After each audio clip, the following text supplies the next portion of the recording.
ஹல்லேலூயா. ஸ்தோத்திரம். கர்த்தருடைய பரிசுத்த நாமத்திற்கு மகிமை உண்டாவதாக.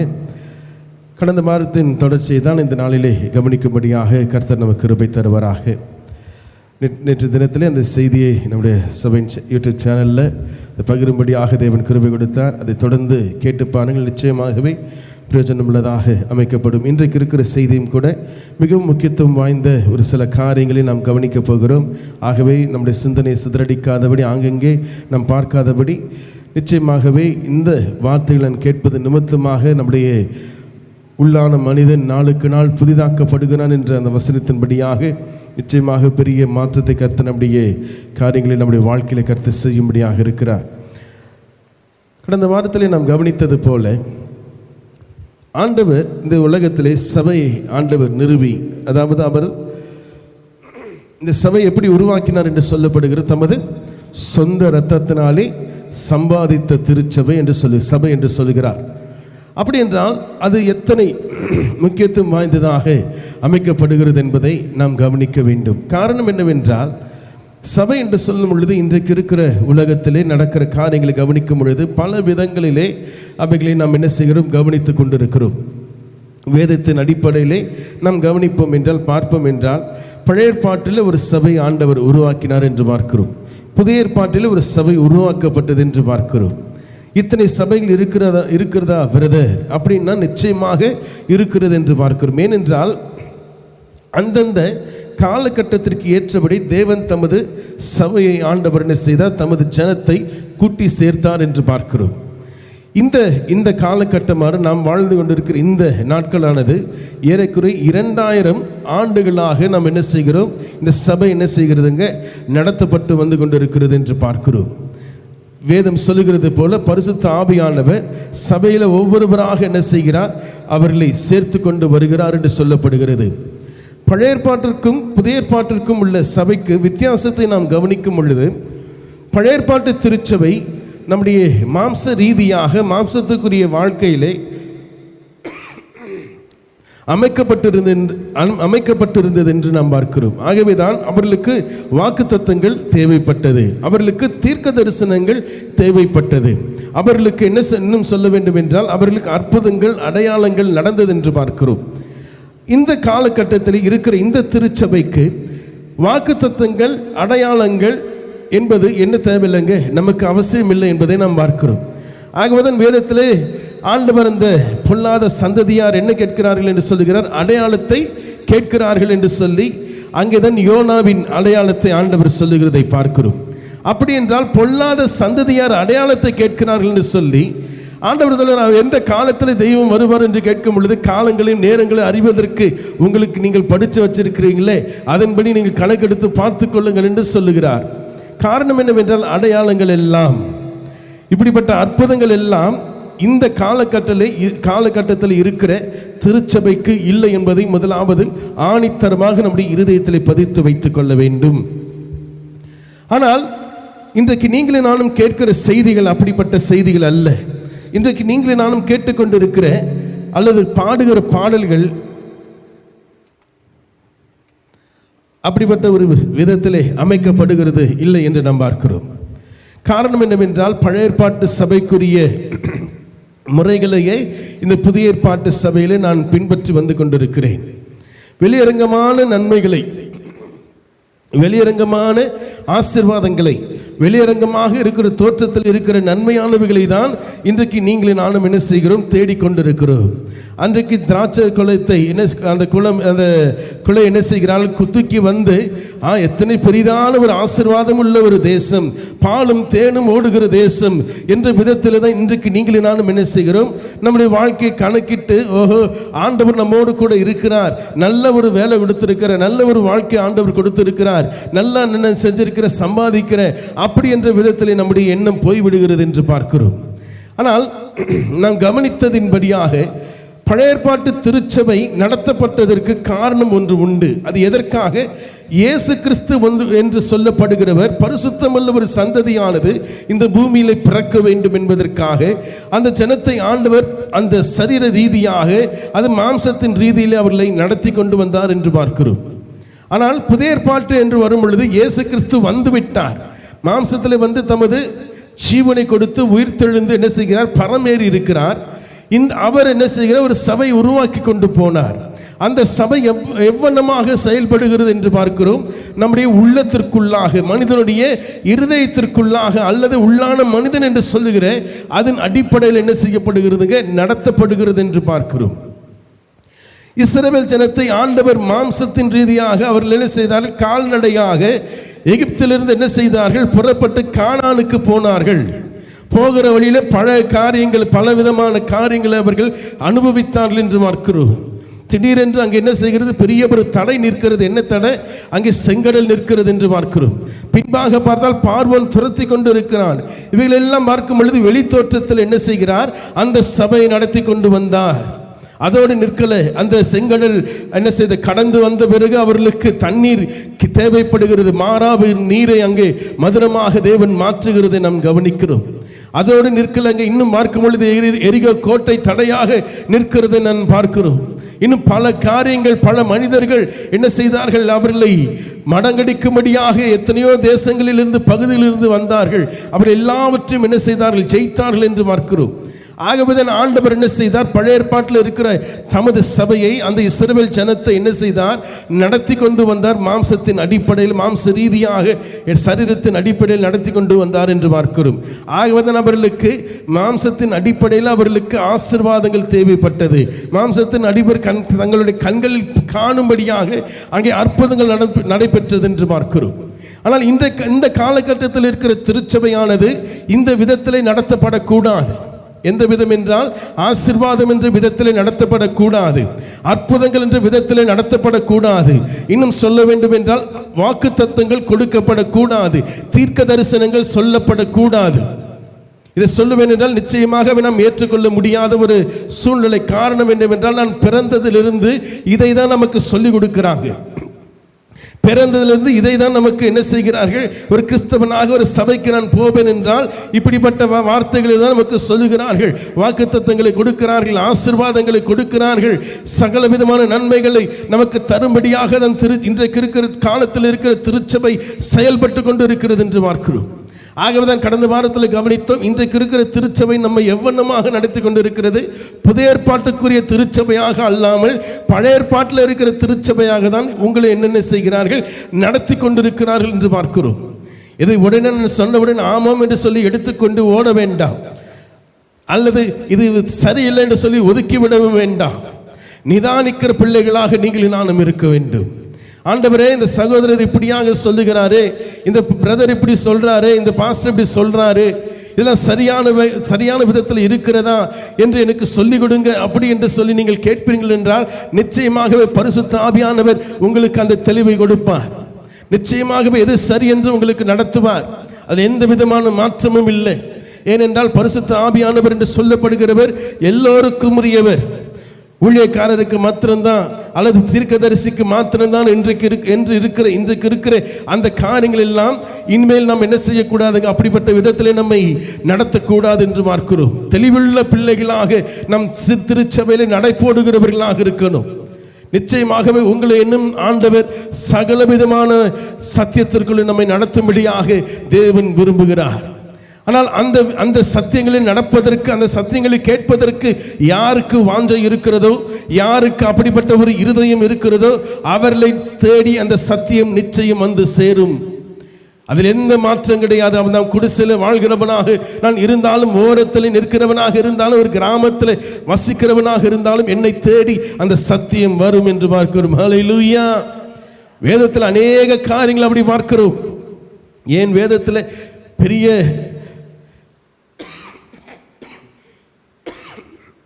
ஒரு ஊழியத்தை செய்த அப்போஸ்தலனாகிய பவுல் எப்படிப்பட்டவனாக இருந்தார் என்று நான் பார்க்கிறோம்ங்க. பவுல் சவுலாக இருக்கும் பொழுது இந்த திருச்சபையை, தேவனால் நடத்தப்படுகிற திருச்சபை துன்பப்படுத்தும்படியாக போன பவுல் என்று பார்க்கிறோம், சவுல் என்று பார்க்கிறோம். அங்கே ஸ்தேவானை கல்லெறிந்து கொள்ளும் பொழுது, அன்றைக்கு ஸ்தேவானை கல்லெறிந்து கொள்ளும் பொழுது அந்த ஸ்தேவானுடைய அந்த என்ன செய்கிறாங்க? உடையை பாதுகாத்து கொண்டிருந்தவர் சவுல் என்று பார்க்கிறோம். வாலிபனாக இருந்த பொழுது அப்படி வாழ்ந்தவர் என்று பார்க்கிறோம். அவரை தேடி இயேசு போனார் என்று பார்க்கிறோம். ஹல்லேலூயா. அப்பேற்பட்ட மனிதனை தேவன் தேடி போகிறார் என்றால் உங்களை என்னை தேடி நிச்சயம் தெய்வம் வருவார். நம்மை தேடி சத்தியம் நிச்சயமாக நம்மை தேடி வரும். அது எந்த மாற்றம் கிடையாது. கர்த்தருடைய பரிசுத்த நாமத்திற்கு ஸ்தோத்திரம் உண்டாவதாக. அப்போ புதிய ஏற்பாட்டு சபை, இன்னொரு வார்த்தையில சொல்லணும், ராஜ்யம். இந்த ராஜ்யம் நமக்குள்ளே மறைவாக என்ன செய்கிறதுங்க, செயல்பட்டு கொண்டு இருக்கிறது என்று பார்க்கிறோம். அதாவது ஆண்டவர் பழைய ஏற்பாட்டு சபையில பார்க்கும் பொழுது இஸ்ரவேல் ஜனம் தன்னை பரிசுத்தம் உள்ளதாக காத்துக்கொள்ளும்படியாக பல விஷயங்கள் அவர்களுக்கு கொடுக்கப்பட்டது. வாக்குத்தத்தங்கள் கொடுக்கப்பட்டது, கட்டளைகள் கொடுக்கப்பட்டது, பிரமாணங்கள் கொடுக்கப்பட்டது என்று பார்க்கிறோம். அந்த ஜனத்திற்கு தான் ஆண்டவர் சொல்லுகிறார், திருடாதே, பொய் சொல்லாதே, ஏமாற்றாதே, வஞ்சிக்காதே, இச்சிக்காதே என்று சொல்லி பல விஷயங்களை ஆண்டவர் சொல்லுகிறதை பார்க்கிறோம். அப்ப புதிய ஏற்பாட்டு திருச்சபைக்கு இதெல்லாம் இல்லையா பிரதர் அப்படி என்று கேட்போம் என்றால் அப்படி நாம் எடுத்துக்கொள்ள கூடாது. ஒரு சாதாரண மனிதனாக ஒரு மனிதனாக தெய்வத்தின் காரியத்தை விட்டுவிடுங்க. ஒரு சாதாரண மனிதனாக நாம் பார்ப்போம் என்றாலே இவைகளெல்லாம் நான் செய்யக்கூடாது. திருடுறது தப்பு. ஒரு ஸ்கூலுக்கு போனாலும் சொல்லிக் கொடுப்பாங்க, அல்லது இந்திய தேசத்தின் சட்டமே நம்ம என்ன செய்யும், திருடினா தண்டிக்கும். நம்மை பொய் சொன்னா நிச்சயமாக தண்டிக்கும் என்று பார்க்கிறோம். ஒரு பொய் சொன்னா 9 நாளைக்கு சாப்பாடு கிடைக்காது அப்படின்னு சிறு பிள்ளையில சொல்லிக் கொடுப்பாங்க. சிறு வயதில் இருக்கும்போது அந்த காலத்துலலாம் பார்த்தீங்கன்னா 9 நாளைக்கு நமக்கு ஒரு என்ன செய்யாது, சாப்பாடு கிடைக்காது, பொய் சொல்லக்கூடாது என்று சொல்லுவார்கள். அப்படியாக இன்றைக்கு இருக்கிற நம்ம என்ன செய்யும், நம்ம வாழ்கிற நம்ம வாழ்க்கையை நம்ம என்ன செய்யும், தண்டிக்கும் என்று பார்க்கிறோம். நாம் செய்கிற ஒவ்வொரு தவறுக்கான தண்டனை நாம் இந்த பூமியிலே நாம் அனுபவிப்போம். அதற்காக பரலோகத்திலிருந்து இறங்கி ஒருவர் வந்து நம்மை அப்படி நடத்தணும் என்று அவசியம் இல்லை. அப்படின்றால் இந்த உலகத்திற்குரிய, அதாவது இந்த திருச்சபைக்குரிய அல்லது இந்த ராஜ்யத்திற்குரிய காரியங்கள் என்னவென்று நாம் பார்க்கிறோம். நம்முடைய உள்ளத்திற்குள்ளே ஏற்பட வேண்டிய மாற்றங்களை ஆண்டவர் எதிர்பார்க்கிறார். ஆகவேதான் வேதம் சொல்லும் பொழுது மனம் திரும்புங்கள். என்ன சொல்றார் ஆண்டவர்? மனம் திரும்புங்கள், மனம் திரும்புங்கள் என்று ஆண்டவர் சொல்லுவார். பழைய ஏற்பாட்டில் கவனிக்கும் பொழுது உன் வழிகளை நீ என்ன செய், மாற்று, உன்னை பரிசுத்தப்படுத்திக் கொள் என்று ஆண்டவர் சொன்ன தெய்வம். உன்னை அந்நிய தெய்வங்களினாலே உன்னை கரைப்படுத்தி விடாதே, மன்னியர்களோடு கூட சேர்ந்து விடாதே என்று சொல்லி ஆண்டவர் அந்த ஜனத்தை என்ன செய்தார், நடத்தினார், கட்டளைகளை கொடுத்தார், பிரமாணங்களை கொடுத்தார் என்று பார்க்கிறோம். அதை பின்பற்றினவர்களை ஆண்டவர் ஆசீர்வதித்ததை வேதத்தில் வாசிக்கிறோம். அதையே நான் என்ன செய்கிறேன் என்றால், புதிய ஏற்பாட்டில் இருக்கிற திருச்சபையில் கொண்டு வந்து நான் சேர்த்து விட்டு என்ன செய்கிறேன், 10 கட்டளையை நான் வீட்டில் மாற்றிட்டு அல்லது சபையில் மாற்றிட்டு நான் என்ன செய்கிறேன், ஒவ்வொரு கட்டளையாக படிச்சுட்டு நான் இதை இன்றைக்கு ஃபாலோ பண்ணிட்டு இன்றைக்கு நான் இதை பின்பற்றி விட்டு நான் என்ன செய்வேன், கட்டளை பின்பற்றினாகவே நான் பரலோகம் போய்விடுவேன். அல்ல, நிச்சயமாக நீங்களே நானும் பரலோகம் போக முடியாது. 10 கட்டளை பின்பற்றுகிறதுனாலே நீ பரலோகம் போக முடியும் என்று சொல்லி ஒரு ஊழியக்காரன் நமக்கு பிரசங்கிப்பார் என்றால் நிச்சயமாக 100க்கு 100 உண்மையாக நான் சொல்லுகிறேன், நம்மால் பரலோகம் போய்விட முடியாது. ஏனென்றால் இஸ்ரவேல் ஜனம் என்ன செய்ததுங்க, லட்சக்கணக்கான பேர் எகிப்திலிருந்து புறப்பட்டார்கள் என்று பார்க்கிறோம். ஆனால் எத்தனை பேர் போய் அங்கு சேர்ந்தார்கள்? 2 பேர் மாத்திரம் புறப்பட்டோம். இஸ்ரவேல், அதாவது எகிப்திலிருந்து புறப்பட்ட ஜனங்களிலே 2 பேர் மாத்திரம்தான் அங்கு போய் சேர முடிந்ததா? அப்படி என்றால் நமக்கு கொடுக்கப்படுகிற கட்டளைகள், பிரமாணங்கள், பழைய ஏற்பாட்டில் சொல்லப்பட்டவைகள் எல்லாம் என்ன ஆகிவிட்டது? அது மனுஷனால் நிறைவேற்றப்பட முடியாததினாலே மாம்சத்தில் வந்த கிறிஸ்து என்ன செய்தார், சகலவற்றும் நிறைவேற்றி போய்விட்டார். இன்றைக்கு நான் அதே கட்டளை பின்பற்றும்படியாக போவேன் என்றால் கிறிஸ்து முடித்ததை அவர் இன்னும் முடிக்கவில்லை என்று நான் சொல்லுகிறேன். கிறிஸ்து செய்து முடித்ததை அதை நான் என்ன செய்கிறேன், அதை தவறான விதத்தில் நான் பயன்படுத்தி கொண்டிருக்கிறேன். கிறிஸ்து இன்னும் முடிக்கவில்லை, ஏதோ விஷயத்தை வைத்து போய்விட்டார் என்ற விதத்தில் இன்றைக்கு இருக்கிற திருச்சபை நடந்து கொண்டிருக்கிறது என்று பார்க்கிறோம். ஆகவேதான் இன்றைக்கு இருக்கிற திருச்சபையும் கூட மாம்ச ரீதியிலே தான், சரீர ரீதியாக தான் உங்களுக்கு எனக்கும் பிரசங்கத்தை சொல்லிக் கொடுக்கிறாங்க, பிரசங்கம் பண்றாங்க. நீ நல்லா இருப்ப, நீ ஆசீர்வாதமாக இருப்ப, நீ கர்த்தருக்கு காணிக்கை கொடு, நீ கர்த்தருக்கு தசமபாகத்தை கொடு, அப்பொழுது கர்த்தர் உன்னை பல மடங்கு பெருக பண்ணுவார், கடவுளுக்காக உன் நேரத்தை கொடு என்று சொல்லி பல விஷயங்களை நமக்கு என்ன செய்கிறார்கள், சொல்லிக் கொடுக்கிறார்கள் என்று பார்க்கிறோம். நீ என்ன செய், தினமும் காலையில் 1 மணி நேரம் ஜெபம் பண்ணு, நீ ஆண்டவரை பாடு என்று சொல்லி நமக்கு என்ன செய்கிறார், மாம்ச ரீதியான விஷயங்களில் நமக்கு மாற்றத்தை ஏற்படுத்தும்படியாக நாம் பார்க்கிறோம். நானும் என்னை செய்துவிட்டு ஆஹா இன்றைக்கு ரொம்ப சந்தோஷமாக இருக்கு, நான் பரிசுத்தவான் என்று சொல்லி நான் நினைத்துக் கொண்டிருக்கிறேன். ஒரு வாலிபன் ஆண்டவர் என்ன செய்தான்? பார்க்கும்படியாக வந்தான். இயேசு கிறிஸ்துவை பார்க்கும்படியாக வந்தான். அந்த வாலிபனை குறித்து சொல்லப்படுகிறது, அவன் மிகுந்த ஆஸ்தி உள்ளவன். மிகுந்த ஆஸ்தி உள்ளவனாக இருந்து ஆண்டவரிடத்தில் வந்து கேட்கிறான், நான் என்ன செய்கிறேன்? நான் ஒரு நல்லவனாக பரிசுத்தம் உள்ளவனாக வாழ வேண்டும் என்றால் என்ன செய்யணும் அப்படின்னு கேட்கிற ஆண்டவர்கிட்ட. அதற்கு ஆண்டவர் என்ன பதில் கொடுக்கிறாருங்க? நீ கட்டளைகளை பின்பற்று. அதற்கு அந்த வாலிபன் என்ன சொல்றான்? நான் சிறு வயதிலிருந்து நான் என்ன செய்கிறேன்? அந்த கட்டளைகளை நான் பின்பற்றி கொண்டிருக்கிறேன் அப்படின்னு சொன்னதோடு நின்று விடாமல், இன்னும் என்னிடத்தில் வேற ஏதாவது குறைகள் இருக்கிறதா என்று கேட்கிறான். அப்ப ஆண்டவர் அவனுக்கு பதில் என்ன கொடுத்திருக்கணும்? இல்லப்பா, நீ 10 கட்டளை இருக்குல்ல, அல்ல பிரமாணங்களை பின்பற்றுகிறல்ல, அல்லது மோசையினால் கொடுக்கப்பட்ட தீர்க்கதரிசன ஆகமங்களை பின்பற்றி கொண்டிருக்கிறாயே, அது போது நீ பரலோகம் வந்து விடுவாய் என்று சொல்லியிருக்கணும். ஆனால் மாறாக ஆண்டவர் என்ன சொன்னார்? நீ கட்டளைகளை பின்பற்றி அதன் நிமித்தமாக வந்த ஆசீர்வாதங்களை எல்லாம், உன் சொத்துக்களை எல்லாம் விற்று தரித்திரனுக்கு கொடுத்து விட்டு அதன் பின்பு என்னை பின்பற்றி வா என்று சொன்னார். அப்போ கட்டளைகளை பின்பற்றுகிறதோ பிரமாணங்களை பின்பற்றி விடுகிறதுனாலே நான் பரலோகம் போய்விடுவேன், இயேசுவை நான் பின்பற்றி கொண்டிருக்கிறேன் என்ற எண்ணம் நிச்சயமாகவே தவறான ஒரு எண்ணம் என்று பார்க்கிறோம். காரணம் என்னவென்றால், நான் கட்டளைகளை பின்பற்றி பிரமாணங்களை பின்பற்றி நிமித்தமாக எனக்கு வருகிற நன்மைகள், ஆசீர்வாதங்கள், நான் செபித்து பெற்ற ஆசீர்வாதங்கள், நான் ஆண்டவரை ஸ்தோத்தரித்து பெற்ற ஆசீர்வாதங்கள் எல்லாவற்றின் நிமித்தமாக நான் பரிசுத்தம் உள்ளவனாக இருக்கிறேன், நான் பரலோகம் போய்விடுவேன் என்று நினைக்கிறோம். நிச்சயமாக பரலோகம் போக முடியாது. ஏங்க, ஒரு 5 மீட்டர் கூட நம்மால் என்ன செய்ய முடியாதுங்க, மேலே ஏற முடியாது. காரணம் என்னவென்றால், மாம்சத்துக்குரியவைகளிலே நம்முடைய ஆசீர்வாதங்கள், மாம்சத்துக்குரியவைகளிலே நம்முடைய செபங்கள், மாம்சத்துக்குரியவைகளிலே நம்முடைய ஆராதனைகள் ஒழுங்கு செய்யப்பட்டு கொண்டிருக்கிறது. அதிலே தான் நான் பின்பற்றி கொண்டிருக்கிறேன். அப்ப ஆண்டவர் புதிய ஏற்பாட்டில் உங்களுக்கு எனக்கு என்ன சொல்றார்? கடந்த வாரத்தில் சில காரியங்களை நாம் கவனித்தோம். அப்ப புதிய ஏற்பாடு என்று சொல்லப்படுகிற புதிய ஒரு உடன்படிக்கை ஆண்டவர் ஏற்படுத்தி தமது இரத்தத்தினாலே என்ன செய்கிறார்? ஒரு புதிய உடன்படிக்கை பண்ணுகிறார். அந்த புதிய உடன்படிக்கையானது புது சபை, அதாவது வேதம் சொல்லுகிறது போல, நாம் பார்த்தது போல, பேதுருவின் மேல் ஆண்டவர் சொல்லுகிறார், இந்த கல்லின் மேல் என் சபையை கட்டுவேன், பாதாளத்தின் வாசல்கள் இதை மேற்கொள்வதில்லை. பேதுரு மூலமாக, அதாவது என்ன சொல்லுகிறார்? வருகிறார் என்றால் தேவனை, இயேசு கிறிஸ்துவை பின்பற்றுகிற அந்த மனிதர்கள் மூலமாக தேவனுக்கு என்று ஒரு வாசஸ்தலம் ஏற்படுத்தப்படுகிறது. அதுதான் சபை. இன்னொரு வார்த்தையில் சொல்லணும், அதுதான் ராஜ்யம். தேவன் வாசம் பண்ணுகிற, தேவன் இருக்கிற, தேவன் ஆளுகை செய்கிற ஒரு ராஜ்யம் இந்த உலகத்தில் இருக்கிறது என்றால் அது கட்டிடத்தில் இல்லை. நீங்களே நானும் பார்க்கிற வானளாவிய கட்டிடங்களை நாம் பார்க்கிறோமே, அந்த கட்டிடங்களில் தெய்வம் வாசம் பண்ணுகிறதில் எங்கே வாசம் பண்ணுகிறார்? உங்களுக்குள்ளும் எனக்குள்ளும் தான் வாசம் பண்ணுகிறார். ஹல்லேலூயா. வேதம் அதுதான ஒரு பாடல், அருமையான ஒரு பாடல். இது மனிதர்கள் மத்தியில் வாசம் செய்பவரே, எங்கள் நடுவிலே வசித்திட விரும்பிடும் தெய்வமே.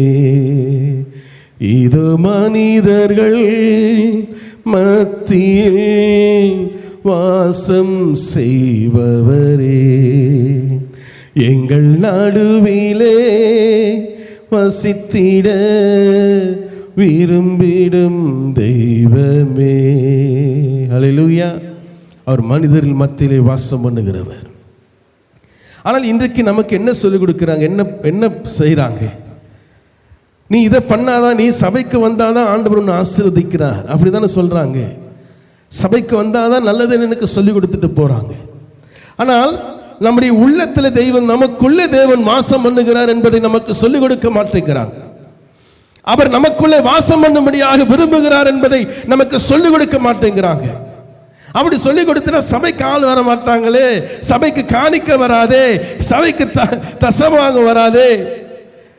காரணம் என்னவென்றால், மக்களை தானாக என்ன செய்யணும், அவர்களாக வளர்கிறவர்களாக அவர்களை மாற்றி விடுவோம் என்றால், அவர்களாக தேவனுக்குள்ளே வளர்கிறவர்களாக அவர்களை மாற்றி விடுவோம் என்றால், இங்க இருக்கிற ஊழியக்காரங்களுக்கு என்ன இல்லைங்க, வேலை இல்லை என்ற பயம். ஆட்கள் வரமாட்டார்கள் என்று பயம், அவங்க தனியா சபை ஆரம்பிச்சிருவாங்க, அவங்க தனியா கூட்டம் கூட்டிடுவாங்க என்ற பயம். ஆகவே தன் அண்டை எப்பொழுதும் வைத்துக்கொண்டு தன்னை ஒரு பெரிய பரிசுத்தவனாக தேவ மனிதனாக காட்டிக்கொண்டு வருகிற ஜனங்களுக்கு கண்களை மூடி தீர்க்க தரிசனங்களை சொல்லி வாக்குத்தத்தங்களை கொடுத்து ஆசீர்வாதங்களை கொடுத்து தன் அடிமைகளாக வைத்துக் கொண்டிருக்கிறார்கள். நீங்களும் நானும் அடிமையாக இருக்கிறோம். இன்றைக்கு இருக்கிற ஊழியக்காரர்களுக்கு அடிமைகளாக வாழ்ந்து கொண்டிருக்கிறோம். அவன் இப்படி அசைனா இப்படி ஓடுறோம், அப்படி அசைஞ்சா அப்படி ஓடிட்டு இருக்கிறோம். மாதம் தவறாம ஆண்டவருக்கு காணிக்கை கொடுத்துட்டு இருக்கிறோம், மாதம் தவறாம ஆண்டவருக்கு தசமபாகம் கொடுக்கிறோம். ஏனென்றால் உங்களை என்ன அடிமையா வைத்துட்டு இருக்கிறாங்க. இதை நாம் சொல்லுவோம் என்றால் ஏற்றுக்கொள்ள மாட்டோம். காரணம் என்ன தெரியுங்களா? நாமெல்லாம் பழைய ஏற்பாட்டு சபையை சேர்ந்தவர்கள். பழைய ஏற்பாட்டில் இருக்கிற மாதிரி கண்ணுக்கு நேரான அற்புதத்தை பார்த்தாதான், கண்ணுக்கு நேரான அதை செஞ்சாதான், எனக்கு ஆண்டவர் எதுக்கு பண்ணாதான் அப்படின்ற விதத்தில் நாம் போய் விடுகிறோமே. அப்போ பிரதர் சபைக்கு வரக்கூடாதுன்னு சொல்றாரு, செபிக்க கூடாதுன்னு சொல்றாரு, ஆராதனை செய்யக்கூடாது என்று சொல்றாரு. எடுத்துக்காதீங்க. சபை கூடி வருதல் முக்கியம், தேவனை ஆராதிக்கிறது முக்கியம், செபிக்கிறது முக்கியம். ஆனால் அதையெல்லாம் செய்துவிட்டு ஆண்டவரனை ஆசீர்வதிக்கிறார் என்ற ஒரு சூழ்நிலை நம்மை மாற்றி விடுகிறார்களே, அதுதாங்க மிகப்பெரிய பயங்கரமாக இன்றைக்கு என்ன செய்கிற ஒரு நோயை போல கிறிஸ்தவனை பிடித்துக் கொண்டிருக்கிறது. அதை விட்டு வெளிவருவது மிகவும் கடினம். சொல்லுகிற கடந்த வாரத்தின் செய்தி நிச்சயமா கேளுங்க, அதுல வித்தியாசத்தை நம்மால பார்க்க முடியும்.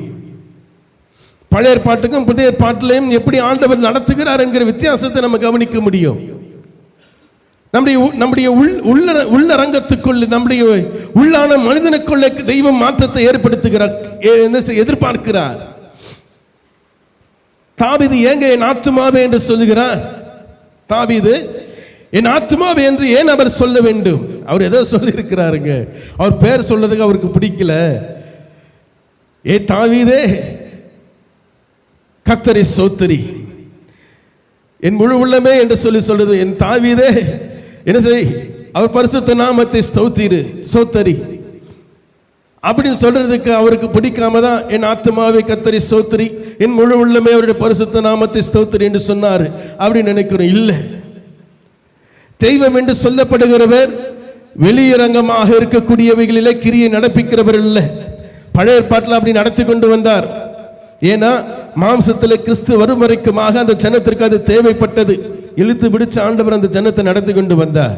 அந்த அற்புதங்களை பார்த்தாலும் அதிசயங்களை பார்த்தாலும் இஸ்ரவேல் ஜனத்தினால் நிற்க முடியல. இயேசு கிறிஸ்து வந்தாரே, இயேசு கிறிஸ்து இந்த மாம்சத்தில் வந்தார் இல்லையா? அத்தனையாக மோசே எங்களுடைய தீர்க்கதரிசி, பிரதான தீர்க்கதரிசியாக ஆசாரியராக இருக்கிறார். ஆபிரகாம் எங்களுடைய தகப்பன், ஆதி தகப்பன் என்று சொல்லுகிறார்கள். ஆனால் வந்த இயேசு கிறிஸ்துவை அந்த ஜனத்தினால் என்ன செய்ய முடியலங்க? கண்டுபிடிக்க முடியல. ஆகவேதான் என்ன செய்ய, மனம் நொந்து போனவராக தெய்வம் என்ன செய்தார்? சரீரத்திற்குரிய காரியங்களை மாற்றி என் ராஜ்யம் இவ்வுலகத்துக்குரியது அல்ல என்று சொல்லி உள்ரங்கமாக மறைவான ஒரு ராஜ்யத்தை ஸ்தாபித்து விட்டு இயேசு பரமேறி இருக்கிறார். அந்த மறைவாக இருக்கக்கூடிய அந்த ராஜ்யத்துக்களே, அந்த சபையிலே நீங்களும் நானும் அங்கமுள்ளவனாக நின்று கொண்டிருக்கிறோம். என் தேவனை நான் ஆண்டவராக இயேசு கிறிஸ்துவுக்கு நான் என்ன செய்கிறேன்? நன்றியுள்ளவனாக இருக்கிறேன். என்றால் இந்த காலகட்டத்தில் என்னை பிறக்க செய்து அந்த சபையில ஒருவனாக என்னை வைத்திருக்கிறாரே, அதற்காக அவருக்கு கோடி ஸ்தோத்திரங்கள். ஆனால் அந்த சபையில எப்படி நடப்பது, அந்த சபையில எப்படி வாழ்வது, அந்த சபையில எப்படி செபிப்பது, அந்த சபையில எப்படி நான் இருப்பது என்று நமக்கு சொல்லிக் கொடுக்க மாட்டேங்கிறாங்க. மாம்ச ரீதியாகவே நம்ம நடத்துறாங்க. எல்லா சபைகளை குறித்து நான் சொல்லல, எல்லாருமே அப்படி இருக்காங்க, ஒரு சில பேர் இருக்கிறார்கள். ஆனால் தேவன் இந்த புதிய ஏற்பாட்டிலே, புதிய இந்த சபையிலே தேவனால் தம்முடைய ரத்தம் சிந்தி சம்பாதிக்கப்பட்ட இந்த திருச்சபை ஆண்டவர் என்ன செய்கிற உள் ரங்கத்தில் நம்முடைய இருதயத்திற்குள்ளே மாற்றத்தை ஆண்டவர் எதிர்பார்த்து கொண்டிருக்கிறார். இங்க யோவான் சொல்றார், என்னங்க சொல்றார்? பிரியமானவனே, உன் ஆத்மா வாழ்கிறது போல எல்லாவற்றிலும் வாழ்ந்து சுகமாயிருப்பான். அப்போ புதிய ஏற்பாட்டு திருச்சபை என்று சொல்லப்படுகிறது ஆத்மாவை மையமாக வைத்து அல்லது உள்ளான மனிதனை மையமாக வைத்து செயல்படுகிறது. ஆகவே இன்னொரு வகையில் சொல்லணும்னா நம்முடைய ஆன்மா நம்ம கண்ணுக்கு என்ன தெரியாதுங்க, தெரியாது, கண்களுக்கு தெரியாது. உள்ளான மனிதன் நம்ம கண்களுக்கு தெரியாது, மறைவாக இருக்கிறது என்று பார்க்கிறோம். ஆகவே இன்னொரு வகையில் இந்த திருச்சபை அழைக்கப்படுகிறது. எப்படியாக அழைப்பார்கள்? ஆவிக்குரிய சபை என்று. ஆவிக்குரிய சபை என்றால் ஏதோ ஒரு ஆவி பிடித்து அந்த சபையை ஆட்டி கொண்டிருக்கிறது, பேய் பிடித்து ஆடுகிறது போல ஒரு ஆவி பிடித்து என்னை ஆட்டுகிறது நினைக்கிறேன். இல்லை, ஆவிக்குரிய சபை என்று சொல்லப்படுகிறது நம்ம கண்களுக்கு தெரியாமல் மறைவாக இருக்கிற சபை என்ற அர்த்தம். ஆவி நமக்கு கண்களுக்கு தெரியாது இல்லவா? அதே போலவே இந்த சபை எப்படியாக இருக்கிறது என்றால் இந்த முழு உலகத்திற்கும் வெளிப்படையாக தெரியாமல் மறைவாக தேவன் என்ன செய்கிறார்? நம்முடைய இருதயத்திற்குள்ளே வாழ்ந்து கொண்டிருக்கிறார் என்று பார்க்கிறோம். இந்த சபைக்கென்று ஒரு அட்ரஸ் கிடையாது, இந்த சபைக்கென்று ஒரு இடம் கிடையாது, இந்த சபைக்கென்று ஒரு கட்டிடம் கிடையாது. இந்த சபை ஒவ்வொரு மனிதன் எங்கே வாழ்கிறானோ எங்கே இருக்கிறானோ அந்த இடத்திலெல்லாம் இந்த சபை இருக்கிறது. இன்னைக்கு நமக்கு பெரிய, திரும்பி அதை சொல்லி நேரத்தை வீணடிக்க விரும்பல, வேகமாக சொல்றேன். இன்னைக்கு பெரிய பிரச்சனை, சபைக்கு வந்தாதான் நல்லா இருக்கு பிரதர், சபையில் இருந்தாதான் எனக்கு சந்தோஷமா இருக்கு, வீட்டில் போனா பிரச்சனை. காரணம் என்ன? நம்ம மாம்ச ரீதியாக சபையை பின்பற்றி கொண்டு இருக்கிறோம். பழைய ஏற்பாட்டின் வழியில திருச்சபை பின்பற்றுகிறதுல, சபையை பின்பற்றுகிறதுனால தான் கடவுள் எங்கே இருக்கிறார்? உடன்படிக்கை பெட்டியில் இருக்கிறார். கடவுள் எங்கே இருக்கிறார்? சபையில் இருக்கிறார். கடவுள் எங்கே இருக்கிறார்? பலிபீடத்தில் இருக்கிறார் என்ற விதத்தில் உங்களை என்ன செய்ய நடத்தி கொண்டு இருக்கிறார்கள். ஆகவேதான் என்ன செய்ய ட்ரெயினை பிடிச்சு பஸ்ஸை பிடிச்சு அங்க எங்க ஓடிக்கொண்டு இருக்கிறோம். இது கிறிஸ்தவன் மாத்திரம் இல்லைங்க, இஸ்லாமியர்களும் இந்துக்களும் இதை தான் செய்து கொண்டிருக்கிறார். கடவுள் என்கிறவர் எங்கே இருக்கிறவர்? சிலையில் இருக்கிறார். கடவுள் என்கிறவர் எங்கே இருக்கிறார்? ஒரு மலை மேலே இருக்கிறார் என்று சொல்லி ஓடுகிறார்கள். காரணம் என்னவென்றால் கடவுளை அவ்விதமாக நீங்களும் நானும் பார்த்து கொண்டு இருக்கிறோம்.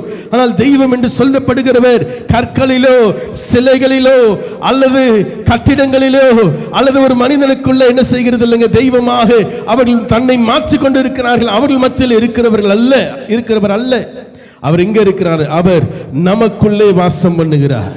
நம்ம சபையில் இருந்தாலும் தெய்வம் நம்மோடு இருக்கிறார். நான் வெளியில போனாலும் தெய்வம் எனக்குள்ளே இருக்கிறார். நான் வீட்டில் இருந்தாலும் தெய்வம் எனக்குள்ளே இருக்கிறார் என்ற ஒரு நம்பிக்கை நமக்குள்ளே பிறக்க வேண்டும், என்ற ஒரு விசுவாசம் நமக்குள்ளே இருக்க வேண்டும். ஆனால் அதெல்லாம் நம்ம என்ன செய்கிறது இல்லை, நம்ம அது விரும்புகிறது இல்லை. காரணம் என்ன? வெளிப்படையான ஒரு விஷயத்தை பார்த்தாதான் உங்களுக்கு எனக்கு நம்பிக்கை வரும். ஆகதான் வேதம் கண்டு ஒருவனை விசுவாசிக்கிறது ஒரு விதம், காணாமல் விசுவாசிக்கிறோமே அது மிகவும் பாக்கியவான் என்று சொல்லி வேதம் சொல்லுகிறது. ஆகவேதான் இன்றைக்கு புதிய ஏற்பாடு என்று சொல்லப்படுகிற இந்த திருச்சபை என்று சொல்லும் பொழுது விசுவாசம் என்ற வார்த்தை மிகவும் என்ன செய்கிறதுங்க, அதிகமாக நமக்கு சொல்லப்படுகிறது. ஆகவே நம்ம என்னன்னு கூப்பிடுறாங்க? விசுவாசி. விசுவாசி என்று சொன்னால் விசுவாசத்தை உடையவன் என்று அர்த்தம். ஆனால் விசுவாசம் என்று சொல்லப்படுகிறது காணப்படுகிறவைகளின் உறுதியும் காணப்படாதவைகளின் நிச்சயமுமாய் இருக்கிறது. அந்த வசனத்தை தெளிவாக நீங்க வீட்டில் சென்று வாசிச்சு பாருங்க. அப்போ காணப்படாதவைகளை விசுவாசிக்கிறது தான் விசுவாசம். காணப்படுகிறவைகள் அதை நான் நம்புகிறது ஒரு நம்பிக்கை. எனக்கு கண்ணு முன்னாடி ஒன்று நிற்கா, அதை பார்க்கிறேன்னா அது ஒரு நம்பிக்கை. ஆனால் இல்லாத ஒன்றை என் கண்கள் எனக்கு பார்க்கல, இந்த மாம்சத்தில் எனக்கு தெரியல என்கிற விஷயத்தை நான் நம்புகிறேனே, அதுதான் விசுவாசம் என்று சொல்லப்படுகிறது. கண்களுக்கு தெரியாதவைகளை நான் நம்புகிறது தான் விசுவாசம். ஆகவே உங்களுக்கு என்னுடைய பேர் என்ன சொல்லப்படுகிறதுங்க? விசுவாசி. ஹல்லேலூயா. கர்த்தருடைய பரிசுத்த நாமத்திற்கு ஸ்தோத்திரம் உண்டாவதாக. அப்ப புதிய ஏற்பாட்டு காரியங்களில் நீங்களும் நானும் கவனிக்கும் பொழுது அநேக காரியங்கள் நம்முடைய உள்ளத்திற்குள்ள என்ன செய்யப்பட வேண்டுமா? அதை நான் விசுவாசிக்கிறவனாக நம்புகிறவனாக நான் இருக்கணும். ஒரு வசனத்தை வாசிங்க. யோவான் 17ஆம் அதிகாரம் 8ஆம் வசனம் எடுத்துங்க, வாசிங்க. யோவான் 17ஆம் அதிகாரம் 8ஆம் வசனம். போதும். நிச்சயமா என்ன செய்கிற அறிந்து நீர் என்னை அனுப்பினீர் என்று, இதுதாங்க விசுவாசம், நம்பிக்கை. நான் மார்க்கல இன்னும் சொல்ல போகணும்னா, அன்றைக்கு இருந்த கூட இருந்த ஒரு 12 பேர் ஒரு 70 பேர் என்ன செய்தாங்க? இயேசுவோடு கூட இருந்தவர்கள் விசுவாசித்தார்கள், நம்புகிறார்கள். அவரோட நம்பிக்கை கூட என்ன தெரியுங்களா? இயேசு கிறிஸ்துவை பார்த்துட்டாங்க, சரி, மாம்சத்தில் வந்தவர் பார்த்துட்டாங்க, சரி, ஆனால் அவர் தேவனால் அனுப்பப்பட்டவர், பிதாவினால் அனுப்பப்பட்டவர் என்பதை நம்பினார்களே, அதுதான் விசுவாசம். ஹல்லேலூயா.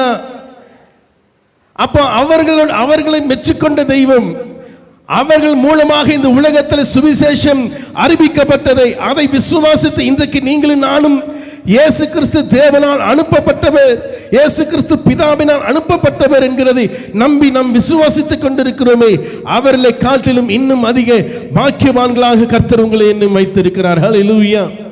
கண்டு, அதுதான் தோமா கிட்ட சொல்றார், நீ கண்டு என்னை விசுவாசிக்கிறாய், காணாமல் விசுவாசிக்கிறவர்கள் பாக்கியவான்கள். எங்க விசுவாசம் என்பதை எங்க ஏற்படுகிறதுங்க? ஒரு விஷயத்தை பார்த்தா, ஒரு விஷயத்தை கவனித்தா, அது தொட்டா, அல்லது காயத்தை தொட்டாதான், அல்லது ஆண்டவர் இயேசு கிறிஸ்து முன்னாடி உட்கார்ந்து இருக்கிறதை நான் என்ன செய்ய சொல்ற வசனத்தெல்லாம் நான் கேட்க அதை நம்புகிறவனாக நான் இல்லை. எனக்கு எப்படி கொடுக்கப்பட்டிருக்கிறது? அவர்களால் சொல்லப்பட்ட, நம்முடைய கரத்தில் எழுதப்பட்டு கொடுக்கப்பட்டிருக்கிற இந்த வசனத்தின் அடிப்படையில் நான் கிறிஸ்துவை விசுவாசிக்கிறதுனாலே நான் என்ன செய்கிறேன்? என் இருதயத்தில் அவர் ஏற்றுக்கொண்டிருக்கிறேன். நம்முடைய இருதயத்தில், நம்முடைய உள்ளான மனிதனுக்குள்ளே ஏற்பட வேண்டிய மாற்றங்கள் இவைகள் எல்லாம். ஆகவே ஆண்டவர் சொல்லுகிறார், உன் முழு இருதயத்தோடும், உன் முழு ஆத்மாவோடும், உன் முழு பலத்தோடும் அவனிடத்தில் என்ன செய்ய வேண்டுமா? அன்பு கூற வேண்டும் என்று சொல்லுகிறார். உன்னிடத்தில் நீ அன்பு கூறுகிறது போல, அப்படி என்றால் தேவன் எதிர்பார்க்கிற, புதிய ஏற்பாட்டு திருச்சபையில் எதிர்பார்க்கிறது வெளி தோற்றமான ஒரு அலங்கரிப்போ, வெளி தோற்றமாக ஒரு பரிசுத்தத்தையோ, வெளி தோற்றத்தில் நான் நல்லவனாக காட்டுகிறதோ, வெளி தோற்றத்தில் நான் பரிசுத்தம் உள்ளவனாக பேசுகிறதையோ தெய்வம் எதிர்பார்க்கல. நம்முடைய உள்ளத்திற்குள்ளே மாற்றத்தை எதிர்பார்க்கிறார்.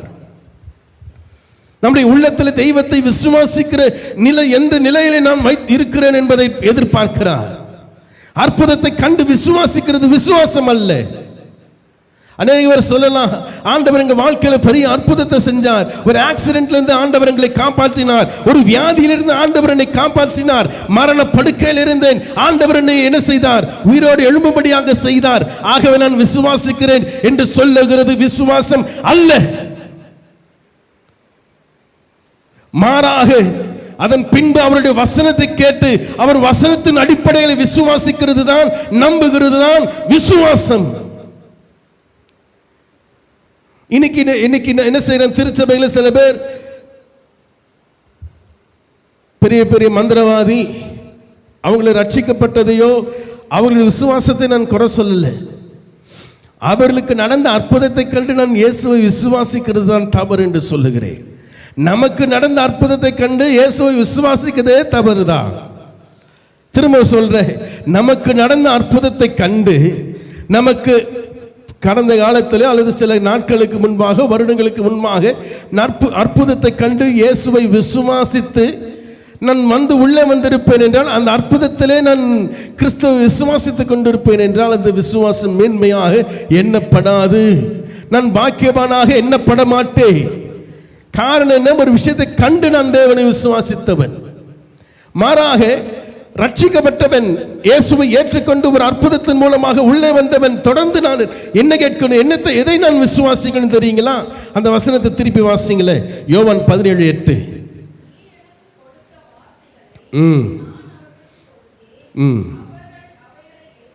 போதும்.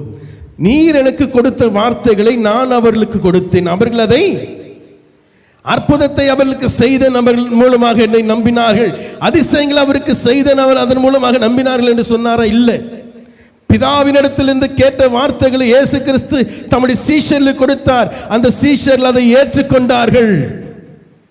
அப்ப நீங்களும் நானும் தேவனை விசுவாசிக்கிற என்ற ஒரு அனுபவமானது தேவனுடைய வார்த்தையின் அடிப்படையில் அவைகள் அமைக்கப்பட வேண்டும், அற்புதத்தின் அடிப்படையில் அல்ல, அடையாளங்களின் அல்ல. அற்புதம் நடக்கும், நடக்காம போகும், எல்லாம் என்ன செய்யும்? வேதம் சொல்லி எல்லாம் மாறி போகும், மாறாதது ஒன்றுதான் என்று வேதம் சொல்லு. எதுங்க? தேவனுடைய வார்த்தை. அதை விசுவாசிக்கிறவன் என்றென்றைக்கும் பிழைத்திருப்பான். அதுதான் ஆண்டவர் சொல்றார். அப்போ நம்முடைய உள்ளத்திற்குள்ள ஏற்பட வேண்டிய மாற்றம் தான் இந்த நாட்களில் சபைகளில் நமக்கு போதிக்கப்பட வேண்டும். இந்த இந்த வாழ்க்கை நமக்கு கொடுக்கப்படுகிறது கொஞ்ச நாட்கள் தான். எத்தனை நாள் நாம் வாழப் போகிறோம் என்று தெரியாது. ஆனால்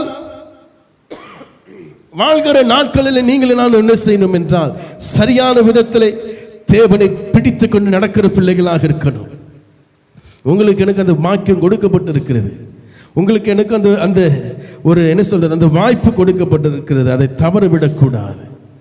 நான் எத்தனை வருஷமா சபைக்கு போறேன்னு தெரியுமா? நான் எத்தனை வருஷமா சர்ச்சில் இருக்கிறேன் தெரியுமா? நான் எத்தனை ஊழியக்கார பார்த்திருக்கேன் தெரியுமா? அப்படின்னு சொல்றது மேன்மை அல்ல. மரண வரிந்தும் நிலைத்து நிற்கிறவனே ரட்சிக்கப்படுவான் என்று வேதம் சொல்லுகிறது.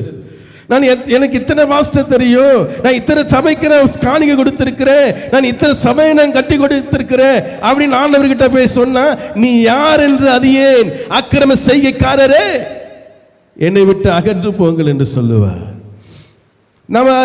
நம்ம வசதி இருக்கு, வாய்ப்பு இருக்கு, செய்யறோம்னா சரி. அதை செய்வது நிமித்தமாக நான் பரலோகம் போய் விடுவேன், நீங்கள் என்ன செய்வார், தேவனால் ஆசீர்வதிக்கப்படுவீர்கள் என்று இன்னைக்கு நமக்கு சொல்லிக் கொடுக்கிறாங்க, பிரசங்கம் பண்றாங்க. என் உள்ளத்தில் ஏற்படுகிற மாற்றத்தை குறித்து யாரும் எனக்கு சொல்லிக் கொடுக்கிறதே இல்லையே. உள்ளான மனிதனுக்குள்ளே மாற்றத்தை ஏற்படுத்தும்படியான பிரசங்கத்தை என்னால் கேட்க முடியலையே. அப்படிப்பட்ட வார்த்தைகளை என்னால் கேட்க முடியலையே. நீ ஆசீர்வாதமாக இருப்பாய், நீ என்ன செய்வாய், உன்னை ஆண்டவர் உயர்த்துவார், உன்னை மேன்மைப்படுத்துவார், உன்னை பூமியின் ஸ்தானங்களில் ஏறி வர பண்ணுவார். இதை தாண்டி நமக்கு என்னங்க பிரசங்கம் கேட்குது? எத்தனை செய்திகள் இன்றைக்கு நாம் பார்க்கிறோம். டெய்லி நமக்கு செய்திகள் பகிரப்பட்டு கொண்டுதான் இருக்கிறது. டிவியில் பார்த்தாலும் சரி, யூடியூப்ல பார்த்தாலும் சரி, இன்ஸ்டாகிராம்ல பார்த்தாலும் சரி, சபைக்கு எத்தனை சபைகளில் எத்தனை சபையில் நாம் போய் உட்கார்ந்தாலும் சரி, ஆசீர்வாதம் ஆசீர்வாதம் ஆசீர்வாதம் ஆசீர்வாதம் மாத்திரம்தான். அதை தாண்டி நமக்கு சொல்லிக் கொடுக்கிறதுக்கு அவங்களுக்கு தெரியல, நமக்கு என்ன செய்யல, கேட்க முடியல. அப்பா போதும், போனவா ஒரு அரை மணி நேரம் உட்கார்ந்தமா வந்தமா அப்படின்ற விதத்தில் இன்றைக்கு இருக்கிற திருச்சபை போய்கொண்டிருக்கிறது இல்லை. நம்முடைய இருதயத்தில் மாற்றத்தை தெய்வம் எதிர்பார்க்கிறார். இன்றைக்கு சில அரசாங்கம், முன்னாடி இருந்த அரசாங்கம் சரி, இன்னைக்கு வந்திருக்கிற அரசாங்கம் சில இலவசங்களை கொடுக்கும்படியாக என்ன செய்யறாங்க, அந்த எலெக்ஷன்ல அந்த அறிக்கையை விட்டுருக்கிறாங்க, வாக்கு கொடுத்திருக்கிறாங்க. ஆனால் உண்மையை நாம் ஆராய்ந்து பார்ப்போம் என்றால் நமக்கு இலவசம் தேவையில்லை, நமக்கு இலவசம் தேவையில்லை. அந்த பொருளையோ அந்த எந்த காரியத்தை வாங்குவதற்கான அந்த திராணியை நமக்கு ஏற்படுத்துகிறது தான் முக்கியம். நம்மை அப்படிப்பட்ட ஒரு வேலை வாய்ப்பை நமக்கு கொடுப்பது தான் முக்கியம். இன்றைக்கு இருக்கிற அரசாங்கம் அந்த விதத்தில் நம்மை நடத்தி கொண்டு இருக்கிறது. அதற்காக நான் கர்த்தருக்கு நன்றி செலுத்துகிறேன்.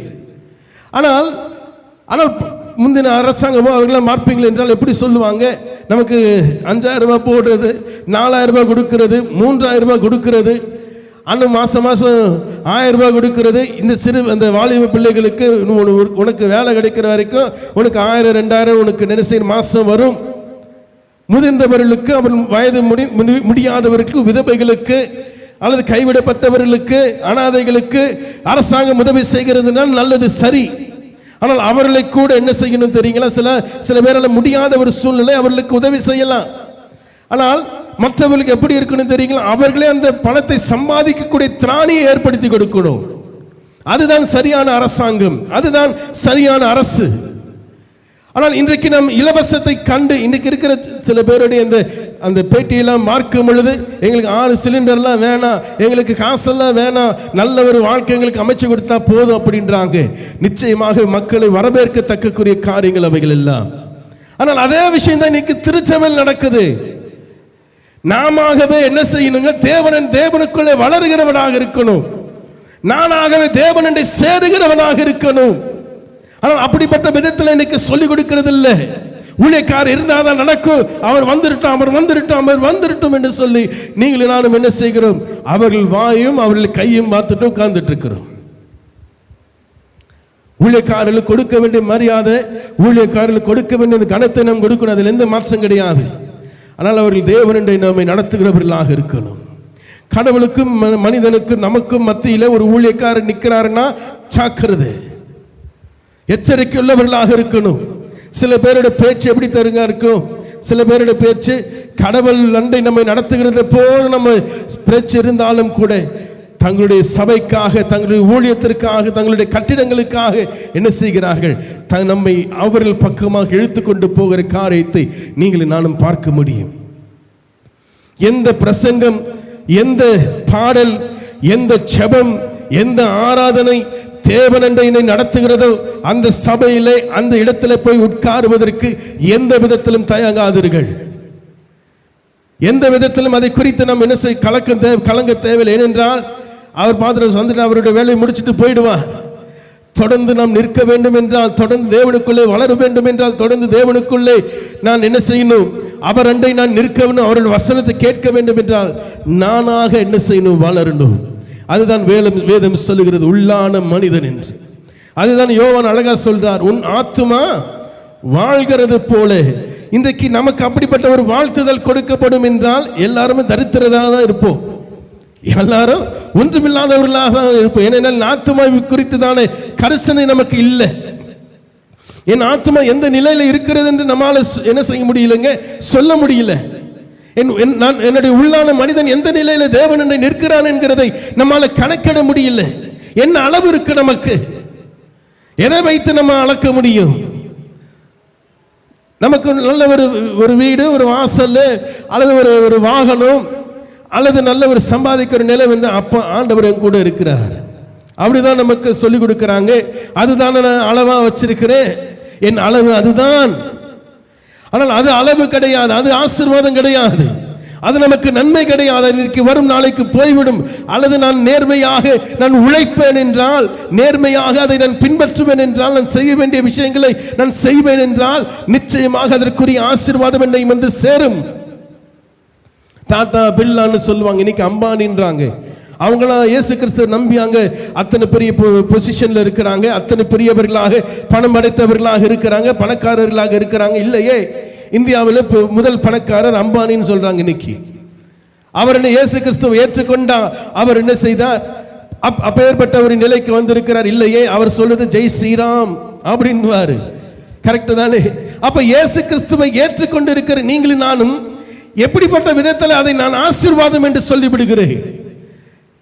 உங்களுக்கு எனக்கும் வெளி தோற்றத்தில் மாற்றம் தேவையில்லை. வெளி தோற்றத்தில் இருக்கிற மாற்றங்களை நான் கவனிக்க தேவையில்லை.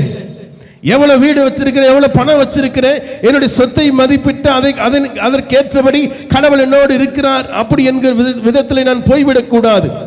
என உள்ளான மனிதன் எந்த நிலையிலே காணப்படுகிறான் என்பதை நாம் கவனிக்கிறவனாக இருக்கணும். அப்படிப்பட்ட விஷயங்களை நமக்கு சொல்லிக் கொடுக்காமல் என்ன செய்கிறார்கள்? போய்விடுகிறார்கள் என்று பார்க்கிறோம்.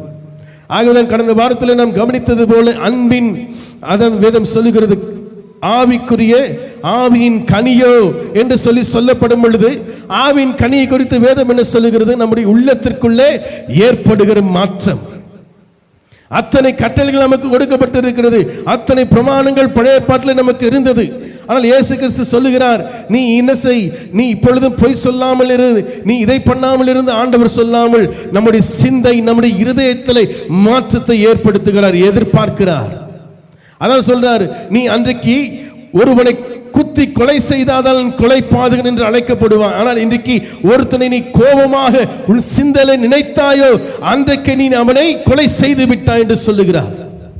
அன்றைக்கு நீ விபச்சாரம் பண்ணாதான் பாவம் என்று சொல்லப்பட்டது.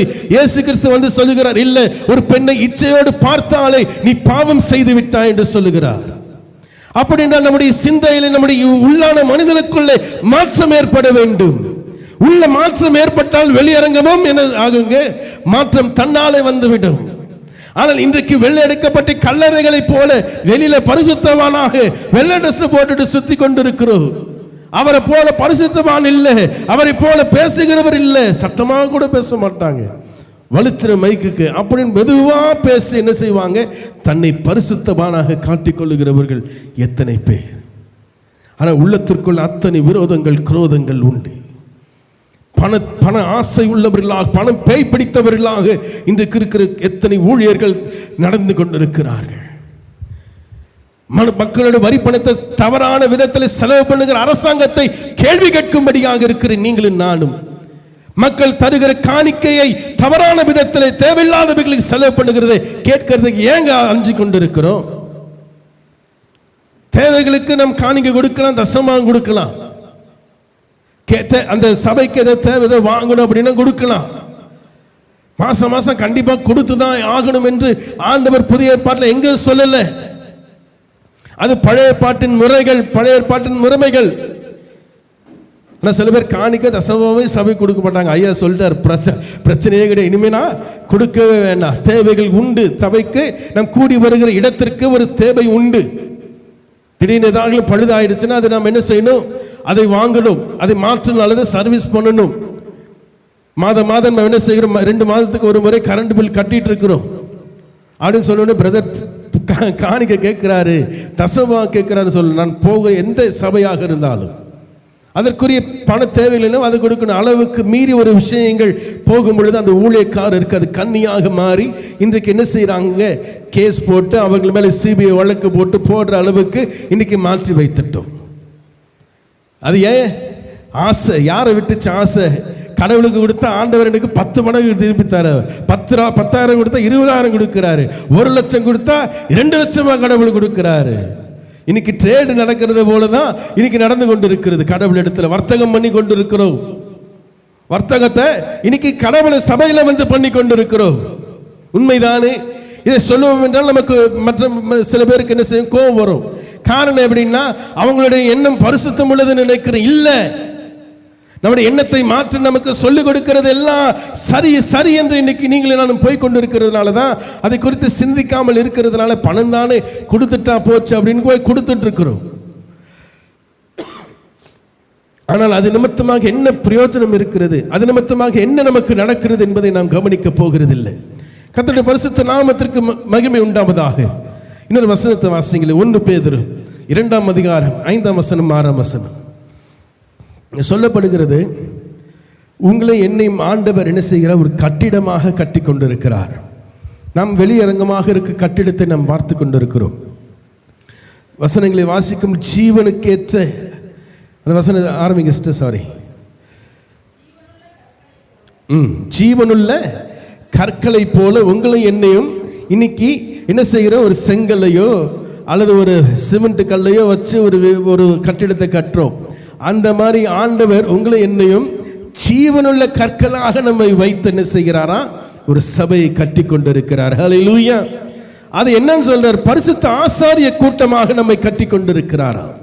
ஆவிக்கேற்றபடி பலிகளை செலுத்தும்படியாக ஆண்டவர் உங்களை என்ன செய்கிற? கட்டி கொண்டிருக்கிறாரா? இந்த விஷயங்களை எப்படி நம்ம புரிந்து கொள்ள முடியும்? ஒரு கல்லை எடுத்து வச்சு கட்டுங்க அப்படின்னு சொன்னா புரியும் நமக்கு. ஆனால் ஆவிக்கேற்றபடி நம்ம என்ன செய்கிறார்? நம்மை ஒரு இசைவாக ஆண்டவர் நம்மை கட்டி கொண்டிருக்கிறார். தேவன் வாசம் பண்ணுகிற இடமாக, ஸ்தலமாக உங்களை என்னையும் ஆண்டவர் கட்டி கொண்டிருக்கிறார் என்கிற விஷயத்தை நான் எப்படி நம்ம புரிந்து கொள்ள முடியும்? அதுதான் சொன்னது, ஆவிக்கேற்றபடி ஆவிக்குரிய காரியங்கள் என்று சொல்லும் பொழுது அது மறைவாக நடந்து கொண்டிருக்கிற சம்பவம். ஆகவேதான் இன்றைக்கு இருக்கிற காலகட்டத்தில் பரிசுத்த சபையில், அதாவது புதிய ஏற்பாட்டு சபையில் இருக்கிற நீங்களும் நானும் வெளி தோற்றமான மாற்றத்தையோ, வெளி தோற்றமான ஆசீர்வாதங்களையோ, வெளி தோற்றமான ஒரு முன்னேற்றத்தையோ நீங்களும் நானும் எதிர்பார்த்து கொண்டு இருக்கிறோம். கூடாது. நம்முடைய இருதயத்திற்குள்ளே மாற்றத்தை எதிர்பார்க்கணும். நம்முடைய சிந்தனை மாறணும். அப்பொழுது என்ன செய்யப்படும் என்றால், தேவனோடு கூட அவர் கட்டி கொண்டிருக்கிற அந்த மாளிகை, அந்த கட்டிடத்தில் நம்ம என்ன செய்கிறார்? ஒரு ஜீவனுள்ள கற்களாக உங்களை என்னையும் வைத்து அதை கட்டி கொண்டிருக்கிறார். ஹல்லேலூயா. சொல்லுவதற்கு நமக்கு என்ன சொல்றாரு? ஒன்றும் புரியல. அது எப்படி கட்டுறாரு ஆண்டவர்? அது எப்படி நடக்குது? இத்தனை நாள் வரைக்கும் நமக்கு மாம்சத்திலேயே நமக்கு சொல்லிக் கொடுத்தபடினாலே ஆவிக்கேற்றபடி நம்ம ஆரம்பிக்கும் பொழுது, சொல்லும் பொழுது நமக்கு அவைகள் புரியாத ஒரு காரியங்களாக அமைக்கப்பட்டு கொண்டிருக்கிறது என்று பார்க்கிறோம். கர்த்தருடைய பரிசுத்த நாமத்திற்கு ஸ்தோத்திரம் உண்டாவதாக.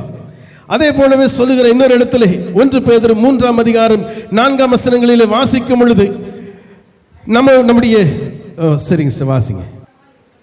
போதும். சாந்தமும் அமைதலுள்ள ஆவியுமே நமக்கு என்னவாம்? அலங்காரமாக இருக்க வேண்டும். புறம்பான அலங்கரிப்பு, அழியக்கூடிய அலங்கரிப்பை உடையவர்களாக நீங்களும் நானும் இருக்கக்கூடாது. இந்த வசனங்களை நான் எப்படி எடுத்துக்கொண்டிருக்கிறேன் தெரியுங்களா? இந்த வசனத்தை இன்றைக்கு இருக்கிற திருச்சபைகள் எப்படி எடுத்துக்கொண்டிருக்கிறது என்றால், நான் வெளியரங்கமாக இருக்கிற அலங்கரிப்பை நான் வேண்டாம் என்று சொல்லி உள்ளத்திற்குள்ளே அலங்கரிப்பு எனக்கு தேவை என்ற விதத்திலே இன்றைக்கு இருக்கிற திருச்சபை போய்கொண்டிருக்கிறது. வெளியரங்கமான அலங்கரிப்பு எனக்கு தேவை அல்ல, அது முக்கியம் அல்ல என்று சொல்லுகிறது. அது வேண்டாம் என்று சொல்லுவதை காட்டிலும் அது முக்கியம் அல்ல. எது முக்கியம்? உன் உள்ளத்திற்குள்ளே சமாதானம், உன் உள்ளத்திற்குள்ளே சாந்தமும், உன் உள்ளத்திற்குள்ளே அமைதலான ஆவியும் என்ன செய்யப்பட வேண்டுமாம், இருக்க வேண்டும் என்று வேதம் சொல்லுகிறது. ஆனால் வெளியரங்கமாக இருக்கிற அலங்கரிப்பை எடுத்து போட வேண்டும் என்று சொன்ன உடனே அதை நம்ம மடமடன் செஞ்சிடறோம். கரெக்டா? சரிங்களா? இன்னைக்கு இருக்கிற எத்தனை சபைகளை நான் பார்க்கிறோம். நான் தவறா சொல்லல. அதற்காக அர்ப்பணித்து வாழ்கிறவர்கள், உண்மையாக இருக்கிறவர்கள் அநேகம் பேர். அதை நான் தவறு என்று நான் சொல்ல வரவில்லை. ஆனால் ஒயிட் ட்ரெஸ் போடுறது இனிமேல் நான் என்ன செய்ய மாட்டேன், கலர் ட்ரெஸ்ஸை நான் போட மாட்டேன், இனிமேல் நான் ஒயிட் ட்ரெஸ் தான் நான் போட போகிறேன் அப்படி என்று எத்தனை சபைகள், விசேஷமாக சொல்லணும்னா சிலோன் பெண்டிகாஸ்டல் சபை, பெண்டிகாஸ்டல் மிஷன் என்ற இன்னைக்கு டிபிஎமாக இருக்கிற அந்த சபைகளை பார்ப்பீங்களா, ஃபுல்லாக வெள்ளை ட்ரெஸ் தான். இவ்வளோ தூரத்துக்கு என்ன செய்வாங்க, அவர்கள் வெள்ளை ட்ரெஸ் போட்டுட்டு போய்கொண்டு வந்து கொண்டு இருப்பாங்க. ஆனால் அவர்கள் பேசுகிற பேச்சை பார்த்தீங்கன்னா அத்தனை பயங்கரமாக இருக்கும். என் அப்பாவோட நண்பருடைய ஒரு குடும்பம் அப்படிதான். அவளுடைய பையன் என்ன செய்யணும், கல்யாணம் பண்ணல, ஆனால் சர்ச்சுக்கு ஊழியத்திற்காக விடப்படுகிறார் என்று சொன்ன உடனே அவங்க சொல்கிற வார்த்தை என்ன தெரியுங்களா, நீங்கள் கல்யாணத்துக்கு எவ்வளோ செலவு பண்ணுவீங்களோ அந்த செலவு பண்ணக்கூடிய காசு என்ன செய்வாங்க, சபையில் வந்து கொடுத்துடணும். நீ 10 லட்சம் செலவு பண்ணவன்னா உன் பையனை நீ விடும் பொழுது, கோயிலில் நேர்ந்து விடும் பொழுது நீ 10 லட்சத்தை கொடுக்கணும். இது நடக்கிற காரியம். இது எத்தனை கேஸ் போட்டிருக்காங்க தெரியுங்களா அந்த சபைக்கு விரோதமாக, அந்த சபையில் இருக்கிற ஊழியர்களுக்கு விரோதமாக எத்தனை கேஸ், அங்கே எத்தனையோ விதங்கள் என்ன செய்ய நடக்கிறது. ஏனென்றால் வெளியரங்கமான அலங்காரமாக காரியங்களை நான் உதறி தள்ளிவிடுகிறது, அல்லது மேக்கப் போடாமல் இருக்கிறது, அல்லது நான் என்ன செய்கிறேன், ஆடைகளை ஜிகுஜிகென்று இருக்கிற ஆடைகளை போடாமல் இருக்கிறதை நான் விரும்புகிறவனாக இருக்கிறேன். நான் என்ன செய்கிறேன், எப்பவுமே லைட்டான ட்ரெஸ் தான் பிரதர் போடுவேன், லைட் கலர் தான் போடுவேன் அப்படி என்று சொல்லி மாறுகிறது. மாறுதல் அல்ல, நம்முடைய உள்ளத்திற்குள்ளே மாறுதல் ஏற்பட வேண்டும். இன்னும் எத்தனை விதத்தில் நான் என்ன செய்கிறேன், மற்றவர்களை குறித்ததான எண்ணம் நமக்கு எப்படியாக இருக்கிறது. என்னோட ஆஃபீஸில் கூட பார்த்தீங்கன்னா ஒரு 18 பேர் இருக்கிறாங்க எனக்கு கீழே. அந்த 18 பேர் பார்த்தீங்கன்னா ஒரு 2-3 பேர் பிரச்சனை பண்ணிக்கிட்டே இருப்பாங்க. எப்போ பார் இது இவங்க இது பண்ணுறாங்க, என்னை இப்படி சொல்லிட்டாங்க, இப்படி பண்ணிட்டாங்க. நான் அவங்ககிட்ட சொல்கிற ஒரே விஷயம், உங்கள் வீட்டை தாண்டி இவ்வளோ தூரம் வந்து வேலை செய்கிறீங்க, நிம்மதியான ஒரு வேலை செய்யணும்னா மற்றவங்களை குறித்து பார்க்கறது விட்டுட்டு உங்கள் வேலை என்னவோ அதை சரியாக செஞ்சுட்டு சமாதானமாக இருந்தீங்கன்னா இங்கேயும் நல்லா இருக்கலாம், வீட்டிலையும் நல்லா இருக்க முடியும். இல்லைன்றா 24 மணி நேரம் டென்ஷன்லேயே சுற்றி முடி விழுந்து என்ன செய்வாங்க, சொட்டையாகி கண்ணெல்லாம் போய் என்ன செய்கிறது, சுகர் வந்து பிபி வந்து போக வேண்டியது தான்.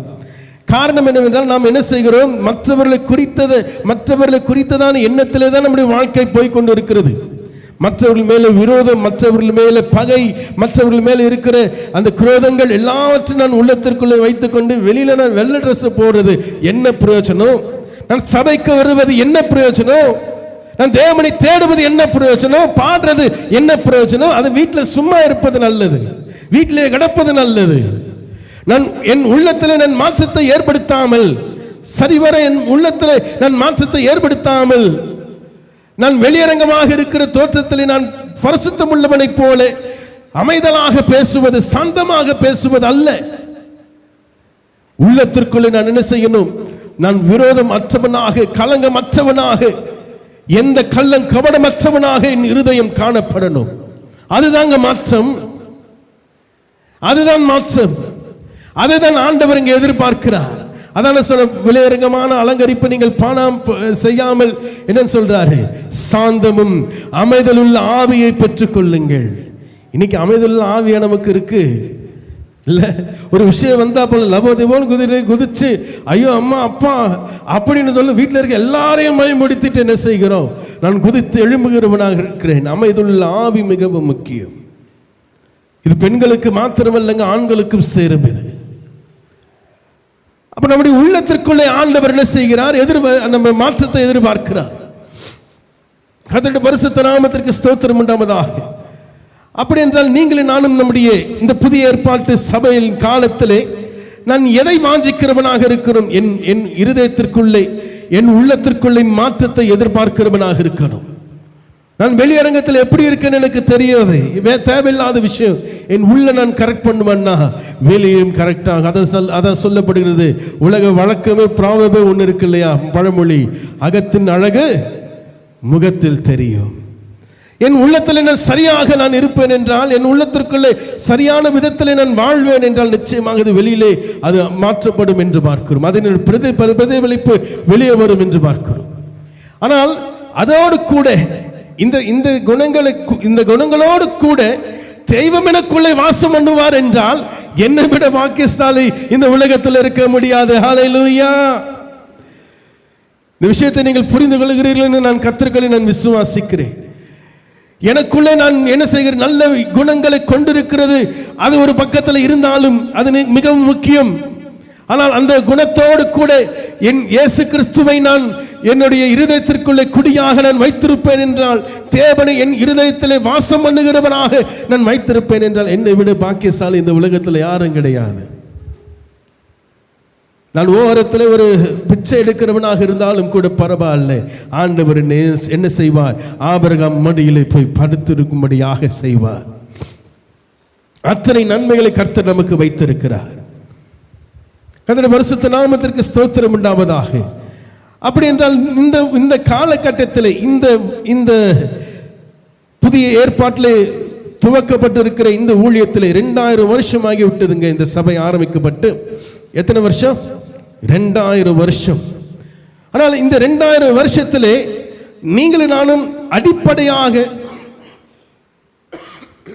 அடிப்படையாக கேட்க வேண்டியது எது தெரியுங்களா?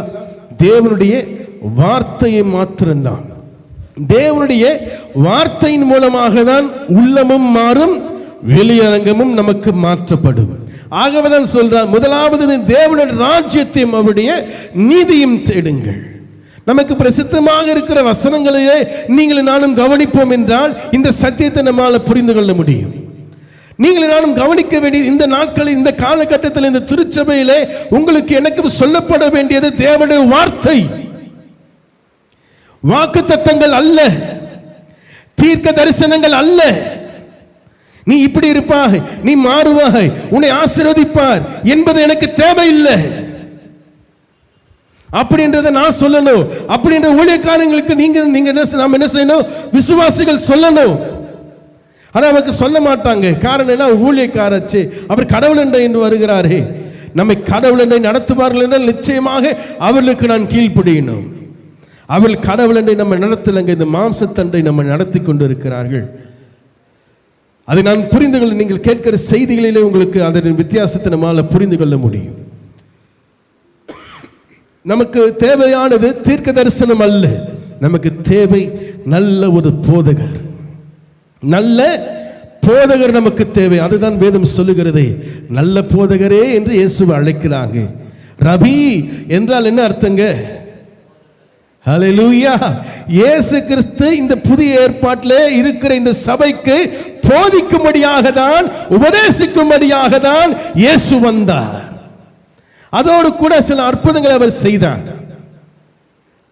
அவர் அந்த வசனங்களை உறுதிப்படுத்தும்படியாக, அந்த வசனங்களை, அந்த தீர்க்க தரிசனங்களை உறுதிப்படுத்தும்படியாக, நிறைவேற்றும்படியாக சில விஷயங்களை இயேசு செய்தார். அதன் பின்பாக இந்த உலகத்தில் சொல்லப்படுகிற, இந்த உலகத்தில் நமக்கு வேண்டியது, அதாவது இந்த திருச்சபையில் நமக்கு வேண்டியது எது தெரியுங்களா? தேவனுடைய வார்த்தை, தேவனுடைய வார்த்தை, தேவனுடைய வார்த்தை மாத்திரமே.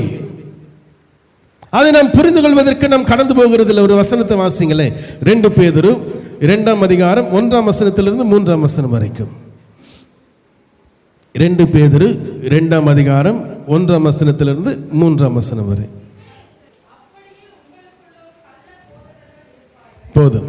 இங்கே சொல்லப்படுகிறது, கள்ள தீர்க்கதரிசிகளும் ஜனங்களுக்குள்ளே இருந்தார்கள், அப்படியே உங்களுக்குள்ளும் கள்ள போதகர்கள் இருப்பார்கள். இந்த வசனத்திலேயே பேதுரு தெளிவா நமக்கு சொல்றார், தீர்க்க தரிசனம் என்பது பழைய ஏற்பாட்டுக்குரியது, போதகம் என்று சொல்லப்படுகிறது புதிய ஏற்பாட்டுக்குரியவைகள். அப்படி என்றால் ஆகவேதான் சொல்லு, கள்ள தீர்க்க தரிசனங்களும் ஜனங்களுக்குள்ளே இருந்தார்கள். அப்படின்னா முடிந்த விஷயம், அதாவது நடந்து முடிந்த விஷயம், பாஸ்ட் டென்ஸ் என்று சொல்வார், கடந்த காலம் என்று சொல்லுவார்கள். ஆனால் அப்படியே உங்களுக்குள்ளும் கள்ள போதகர்கள் இருப்பார்கள் என்றால் என்ன அர்த்தங்க? இந்த நாட்களிலே போதிக்கிற காலத்திலே நம்மை களவாய் அல்லது வேறு விதத்திலே நம்மை நடத்துகிற போதகங்களும் இருக்கும் என்பதை நமக்கு தெளிவுபடுத்துகிறார். ஹல்லேலூயா. இதன் மூலமாக நீங்கள் நானும் புரிந்து கொள்ள வேண்டியது, தீர்க்க தரிசனம் இந்த சபைக்குரியது அல்ல. தெளிவாக நான் சொல்றேன். இதை நீங்கள் ஒருவேளை நீங்கள் எப்படி எடுத்துக்கொண்டாலும் எனக்கு பரவாயில்லை, சொல்ல வேண்டியது என்னுடைய கடமை, நான் சொல்லிவிடுகிறேன். தீர்க்க தரிசிகள் இன்றைக்கு தீர்க்க தரிசிகள் என்று பெயர் போட்டுக்கொண்டு நாளைக்கு இது நடக்கும், நாளைக்கு இது நடக்கும், பூமி அதிர்ச்சி வரும், பஞ்சம் ஏற்படும், இவர் இன்னைக்கு ஆட்சிக்கு வருவார், நாளைக்கு இவர் போய்விடுவார் என்று சொல்லுகிற தீர்க்க தரிசனங்கள் எல்லாம், இவைகள் எல்லாம் மனிதனுடைய கற்பனைகள், மனிதனால் ஏற்படுத்தப்பட்டவைகள். தங்களுடைய இருதயத்தில் தோன்றுகிறவர்களை சொல்லிக் கொண்டிருக்கிறார்கள். தீர்க்க தரிசனங்கள் கிறிஸ்து வருகிற வரைக்குமாகத்தான். அப்ப பிரதர், அஞ்சு ஊழியத்துல ஒரு ஊழியம் பேர் என்ன பேருங்க? ஒரு ஊழியம் பேரு தீர்க்க தரிசி என்ற ஒரு ஊழியம் இருக்கு. அப்ப அது என்னன்னு பிரதர் சொல்லுவீங்க? அது தீர்க்க தரிசனம் இல்லையா அப்படின்னு கேள்வி நமக்கு ஏற்படும். அந்த 5 ஊழியத்தினுடைய பிரதான நோக்கம் என்ன தெரியுங்களா? வசனத்தை போதிப்பதுதான். அப்போஸ்தலருடைய ஊழியம் வசனத்தை போதிப்பது, சுவிசேஷகனுடைய ஊழியம் வசனத்தை போதிப்பது, தீர்க்கதரிசிகளுடைய ஊழியம் வசனத்தை போதிப்பது, போதகனுடைய ஊழியம் வசனத்தை போதிப்பது, மெய்ப்பொருளுடைய ஊழியம் வசனத்தை போதிப்பது. 5 விதத்தில் அவர்களுக்கு கொடுக்கப்பட்டாலும் அவர்கள் போதிக்கிறது எதின் அடிப்படையில் தெரியுங்களா? வசனம், தீர்க்க தரிசனம் என்று சொல்லப்படுகிறது. தேவனுடைய வசனம் என்ற அர்த்தம். தீர்க்கமாய் தேவனை குறித்து சொல்லப்பட்ட வசனங்கள் அவைகள் எல்லாம். பழைய ஏற்பாட்டில் நீங்களும் நானும் பார்த்தது போல இது நடக்கும், அது நடக்கும், அவர்கிட்ட போய் நின்னா, இந்த ஏசாயா தீர்க்கதரிசி கிட்ட போய் நின்னா, சாமுவேல் தீர்க்கதரிசி கிட்ட போய் நின்னா என்ன நடக்கும் சொல்லுகிறது போல இன்றைக்கு நீங்களும் நானும் ஊழியக்காரர்கள் வாய் எதிர்பார்த்து கொண்டிருக்கிறோமே. ஊழியக்காரர்களுடைய வாயிலிருந்து வர வேண்டியது தேவனுடைய வசனம், தேவனுடைய வசனம், தேவனுடைய வசனம் மாத்திரமே. ஆனால் இன்றைக்கு அதை நம்ம பார்க்க முடியலையே, இன்றைக்கு அவைகளை கேட்க முடியலையே. கள்ள தீர்க்கதரிசிகள் அன்றைக்கு இஸ்ரவேல் ஜனத்தை என்ன செய்தார்கள்? வேறு விதத்தில் திருப்பினது போல இன்றைக்கு கள்ள போதகர்கள் என்ன செய்கிறார்கள்? உங்களை திருப்பிக் கொண்டிருக்கிறார்கள். அதுதான் இயேசு சொன்னார், இதோ இயேசு இங்கே இருக்கிறார், இதோ இயேசு அங்கே இருக்கிறார் என்று சொல்லுவார்கள் என்றால் போகாதிருங்கள். காரணம் என்ன தெரியுங்களா? இயேசு கிறிஸ்துவை குறித்ததான போதனைகள் இன்றைக்கு தவறான விதத்தில் உங்களுக்கு எனக்கும் போதிக்கப்பட்டு கொண்டிருக்கிறது. மனுஷனுடைய இயல்பு என்ன தெரியுங்களா? எங்க அதிகமா போறாங்களோ அங்கதான் அவங்க போவாங்க. மெஜாரிட்டி எங்க இருக்கோ அங்கதான், அதுதான் சரி அப்படி என்றது போவாங்க. உண்மைதானே? அது மனுஷனுடைய இயல்பாக மாறிவிட்டது. ஆனால் சத்தியத்தில் அப்படி கிடையாதுங்க. தேவனுடைய வார்த்தையில் அப்படி கிடையாது. எல்லாரும் சொல்லுவது நிமித்தமாக, தீர்க்க தரிசனங்களை இன்னைக்கு சொல்றது நிமித்தமாக, அற்புதங்கள் அடையாளங்கள் நடப்பது நிமித்தமாக அது உண்மை என்று ஆகிவிடாது. ஒரு சிலர் மாத்திரம் சத்தியத்தை, தேவனுடைய வார்த்தை சொல்லுவது நிமித்தமாக அது பொய் என்று மாறிவிடாது. நிதானிக்கிறவர்களாக நீங்கள் நானும் இருக்கிற உள்ளத்திலே மாற்றத்தை ஏற்படுத்துகிறவர்களாக இருக்கணும். அந்த கள்ள போதகர்கள் இருப்பார்கள் என்று பேதுரு சொல்றார். கள்ள தீர்க்க தரிசிகள் இருந்தார்கள் என்றால் பழைய ஏற்பாடு தீர்க்க தரிசனத்துக்குரிய காலம் அது. கிறிஸ்து சகலவற்றையும் நிறைவேற்றி விட்டார். இன்றைக்கு உங்களுக்கு எனக்கு தீர்க்க தரிசனம் கிடையாதுங்க, வெளிப்பாடு மாத்திரம்தான். என்னங்க? வெளிப்படுத்தி விட்டார். ஆகவேதான் வெளிப்படுத்தின விசேஷம் என்று அதற்கு பெயர். தீர்க்க தரிசனம் என்று அதற்கு பெயர் ஆண்டவர் வைக்கல. அவை எல்லாவற்றையும் முத்திரை போடாதே, அவைகளை வெளிப்படுத்து என்று அங்கே யோவானுக்கு சொல்லி வெளிப்படுத்தின விசேஷமாக ஆண்டவர் நமக்கு கரத்தில் கொடுத்திருக்கிறார். ஹல்லேலூயா. சகலவற்றையும் வெளியரங்கமாக்கி விட்டார். ஆகவேதான் போதிக்கிற காரியம் இன்றைக்கு இருக்கிற திருச்சபை. இயேசு கிறிஸ்து 3 நாள் உட்கார்ந்து போதனை பண்ணார். எத்தனை நாளுங்க? ஜனங்கள் வரும் பொழுதுதான் அவர்களுக்கு போதனை தான் செய்கிறாரு. அங்க ஆண்டவர் தீர்க்க தரிசனம் சொன்னார், எங்க இருக்காங்க? தீர்க்க தரிசனம் உரைத்தார் அப்படின்றது இருக்கா? இல்லை. ஏனென்றால் இயேசு கிறிஸ்து தம் ஜனத்தோடு நம் வாசித்த வசனத்தின்படியாக தம் பிதாவினிடத்திலிருந்து கேட்ட வார்த்தைகளை பிரசங்கம் பண்றாரோ, சொல்லுகிறார். அற்புதங்கள் அடையாளங்கள்லாம் அதற்கு பின்புதான். அது தன்னால் நடக்கக்கூடிய விஷயம். அது என் உள்ளம், என்னுடைய உள்ளான மனிதன் சரியான விதத்தில் இருப்பான் என்றால் என் வாழ்க்கையில் அற்புதம் தன்னால் நடக்கும். அது நடக்க வேண்டிய விஷயம் நம் காலத்தில் அது ஆண்டவர் தன்னால் நம்ம நடத்திட்டு போவார். இன்னைக்கு நம்ம அதை தேடி ஓடுகிறதுனால தான் உள்ளான மனிதனுக்குரிய காரியத்தை நாம் இழந்து போய் கொண்டிருக்கிறோம். கர்த்தருடைய பரிசுத்த நாமத்திற்கு ஸ்தோத்திரம் உண்டாவதாக. அப்ப இன்றைக்கு இருக்கிற காலகட்டத்தில் இருக்கிற திருச்சபையானது மறைவாக என்ன செய்கிறதுங்க, செயல்பட்டு கொண்டிருக்கிறது என்று பார்க்கிறோம். ஆகவே ஆண்டவர் சொல்லுகிறார், மத்தேயு 16ஆம் அதிகாரம் 26ஆம் வசனத்திலும் மார்க்கிலும் இந்த வசனத்தை இயேசு கிறிஸ்து சொல்வார். என்ன சொல்றார்? மனுஷன் உலகம் முழுவதையும் ஆதாயப்படுத்திக் கொண்டாலும் தன் ஆத்துமாவை நஷ்டப்படுத்தினால், காரணம் என்னன்னா, உலகம் என்று சொல்லுகிறது நாம் பார்க்கிற எல்லாம் வெளியரங்கமாக இருக்கிறவைகள். வெளியரங்கமாக இருக்கிறவைகளில் நான் ஆதாயப்படுத்தி விட்டேன். எனக்கு ஒரு நல்ல ஒரு வீடு கட்டிட்டேன், எனக்கு ஒரு நல்ல ஒரு சர்ச்சை கட்டி கொடுத்திருக்கிறேன், எனக்கு நல்ல ஒரு சம்பாதிக்கிறேன், எனக்கு நல்ல ஒரு குடும்பம் இருக்கிறது, எனக்கு நல்ல சகோதரர் இருக்கிறார்கள், எனக்கு நல்ல நண்பர்கள் இருக்கிறார்கள். எல்லாம் எனக்கு சரியான விதத்தில் இருந்தாலும் ஆதாயம் படுத்திக் கொண்டாலும் என் ஆத்துமா, என் உள்ளான மனிதன் தேவனற்றவனாக இருக்கும் என்றால் எனக்கு என்ன லாபம்? மறைந்த ஒரு நடிகராக அரசியலில் வந்த ஒரு விஜயகாந்த் என்று சொல்லுகிறவர், அவருடைய பேச்சை கேட்க மிக ஆச்சரியமாக இருக்கும். அவர் என்ன வாழ்க்கை, என்னடா காசு காசு காசு, நீ செத்து போனா கூட உன்னை அண்ணா கூடி அறுத்து எடுத்துட்டு தான் உன்னை உள்ள போடுவான். அப்படிப்பட்ட வாழ்க்கையில் இருக்கிற, அதான் சொல்றார், மனுஷன் உலகம் முழுவதையும் ஆதாயப்படுத்தினாலும் உள்ளான மனிதனை அவன் சரியான விதத்தில் தேவன் என்று நடத்தாமல் இருப்பான் என்றால் அவன் நஷ்டப்படுவான் என்று ஆண்டவர் சொல்லுகிறார். இதை தவிர நமக்கு இதை விட நமக்கு என்னங்க உதாரணம் நமக்கு தேவை? மறைவாக இருக்கக்கூடியவைகளில் தான் இன்றைக்கு இருக்கிற திருச்சபை நடந்து கொண்டிருக்கிறது. மறைவாக இந்த திருச்சபை செயல்பட்டு கொண்டிருக்கிறது. ஆகவேதான் இயேசு கிறிஸ்துவின் வருகை கூட பகிரங்கமாக இருக்காது. அவருடைய வருகை எப்படி இருக்கும் என்று சொல்லப்படுகிறதுங்க, திருடனை போல வருவார். அல்லேலூயா. ஏனென்றால் இந்த சபை மறைவாக இருக்கிறது.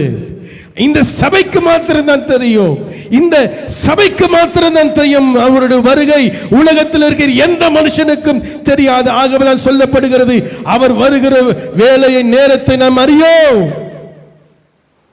அவர் எப்பொழுது வருகிறார் என்பது நமக்கு தெரியாது. அவர் மறைவாக இருக்கிற சபையை அழைத்துக் கொண்டு வரும் என்ன செய்கிறார்? அந்த மறைவாக இருக்கிற சபையை அழைத்துக் கொண்டு போகும்படியாக வருகிறவர் அவர் மறைவாக தான் வந்து போவார். அவர் மத்திய ஆகாயத்தில் அவர் வெளிப்படுவார். அது எப்பொழுது எனக்கு அவர் நாளிகை அந்த நேரத்தை நமக்கு தெரியாது. அவர் வருகிற நேரத்தில் அவர் வருகிற தாமதம் பண்ணார். அவர் என்ன செய்கிறார்? தாமதிக்கிறார் என்று நீங்கள் நானும் யோசிக்காதபடி எல்லாரும் என்ன செய்யப்பட வேண்டுமா? தேவனண்டை வர வேண்டும் என்கிற நீடிய பொறுமையோடு கூட அவர் காத்து கொண்டிருக்கிறார். ஒருவேளை நம்முடைய மரணமோ அல்லது அவருடைய வருகையோ எது முந்திக் கொள்ளுமோ, உள்ளான மனிதன் தெய்வம் உள்ளவனாக தேவனுக்குரியவனாக நான் அதை மாறுதல் செய்யாமல், அதை வளர்க்காமல், ஒரு வீட்டில் நான் செடி வளர்க்கிறேன், அந்த செடி தண்ணி ஊற்றினால் வளர்க்கல அப்படின்னா அது பட்டு போகிறது போலதான் என் உள்ளான மனிதன் வளர வேண்டும். என் உள்ளான மனிதனுக்கு உணவு தெரியுங்களா? தேவனுடைய வார்த்தை. ஆகவே போதிக்கிறது. சபையில ஏன் சபையில கூட வேண்டும்? பிரதர் முன்னாடி சபைக்கு வர வேண்டாம் அப்படின்னு சொன்னாரு, இப்ப வாங்கன்னு சொன்னாரு. அப்ப சொன்னது வெளியரங்கமாக இருக்கிற ஆசீர்வாதங்களுக்காக சபைக்கு வராதிருங்கள். இன்றைக்கு நீங்கள் சபைக்கு வர வேண்டும் என்றால் உள்ரங்கமாக உள்ளத்தில் இருக்கிற உள்ளான மனிதன் வளருவதற்காக தேவனுடைய வார்த்தையை, தேவனுடைய வசனத்தை கேட்கும்படியாக நீங்களும் நானும் சபைக்கு வர வேண்டும். அது எங்க கிடைக்கிறது? ஓடிப்போங்கள். அது எங்க கிடைச்சாலும் சரி, எந்த ஊர்ல கிடைச்சாலும் சரி, ஓடி போய் அதற்காக தேடுங்கள், தபனமாயிருங்கள். ஒரு நாள் உங்களை தேடி அந்த வசனம் வரும், ஒரு நாள் உங்களை தேடி அந்த சத்தியம் வரும். அது எந்த மாற்றம் கிடையாது. நம்முடைய உள்ளான மனிதன் பலப்பட வேண்டும். உள்ளான மனிதன் பலப்படுவான் என்றால் இந்த உலகத்தில் இருக்கிற எல்லா விஷயங்களும் நீங்கள் நானும் அது நடக்கலையோ தேவனை பார்த்து நான் தொடர்ந்து ஓடிக்கொண்டே இருப்பேன். அதில் எந்த ஒரு மாற்றம் கிடையாது. புதிய ஏற்பாட்டு சபை மறைவாக இருக்கிற சபை, ஆவிக்குரிய சபை, ஆவியானவரால் நடத்தப்படுகிற சபை, யாருக்கும் தெரியாத சபை. அந்த சபை உள்ளான மனிதனை வளர்க்கிற சபை.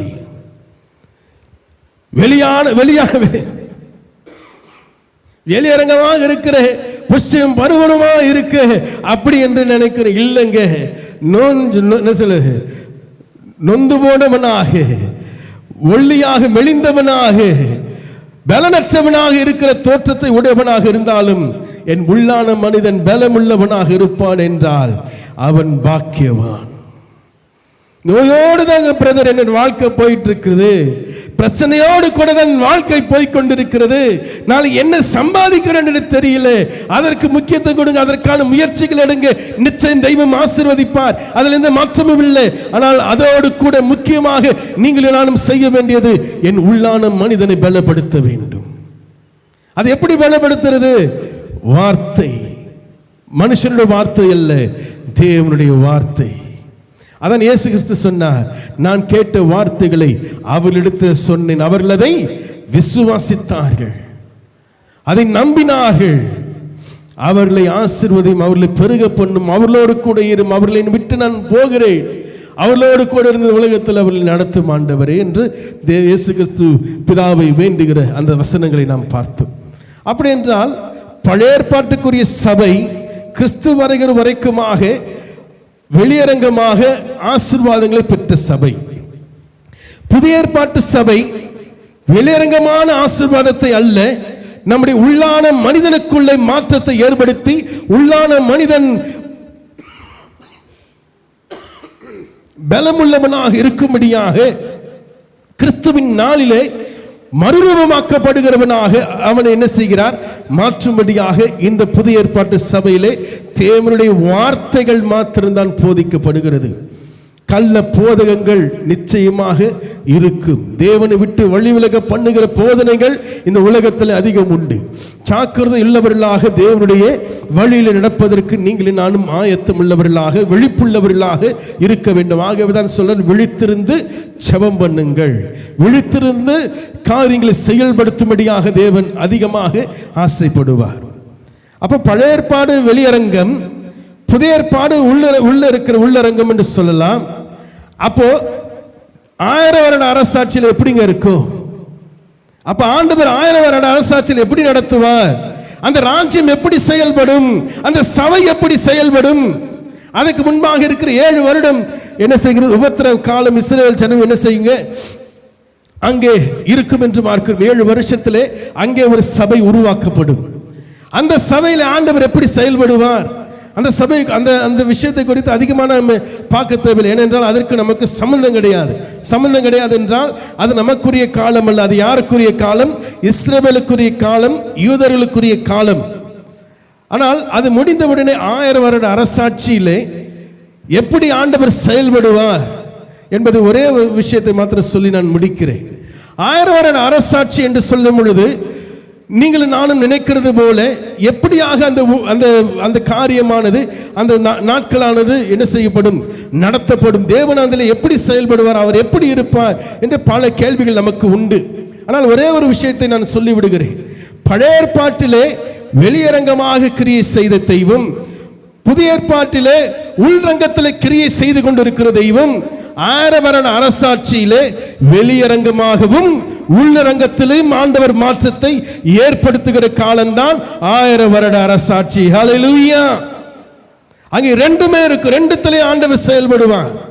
தாம் எடுத்துக்கொண்டு போன திருச்சபை வரும் பொழுது உங்களை என்னை ஆண்டவர் அத்தனை மகிமையுள்ளவர்களாக நீங்கள் நானும் அந்த நாட்களில் நாம் என்ன செய்வோம்? தேவனுக்காக பணி செய்வோம், தேவனுக்காக வேலை செய்வோம்.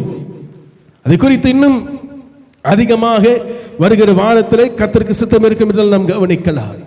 அப்போ பழைய ஏற்பாடு புதிய ஏற்பாடும் சேர்ந்த அனுபவம் தான் 1000 வருட அரசாட்சி. ஒரு சாம்பிள் ஆண்டவர் நமக்கு மனு குலத்திற்கு கொடுப்பார். அதன் பின்பு புதிய வானம் புதிய பூமி என்று சொல்லுகிற இதில் உள்ள வெளியே அல்லாம சகலவும் நன்மையாக ஆண்டவர் மாற்றுகிற காலம்தான் புதிய வானம் புதிய பூமி. எழுந்து நிற்போமா? ஆண்டவருக்கு நம் நன்றி செலுத்துவோமா?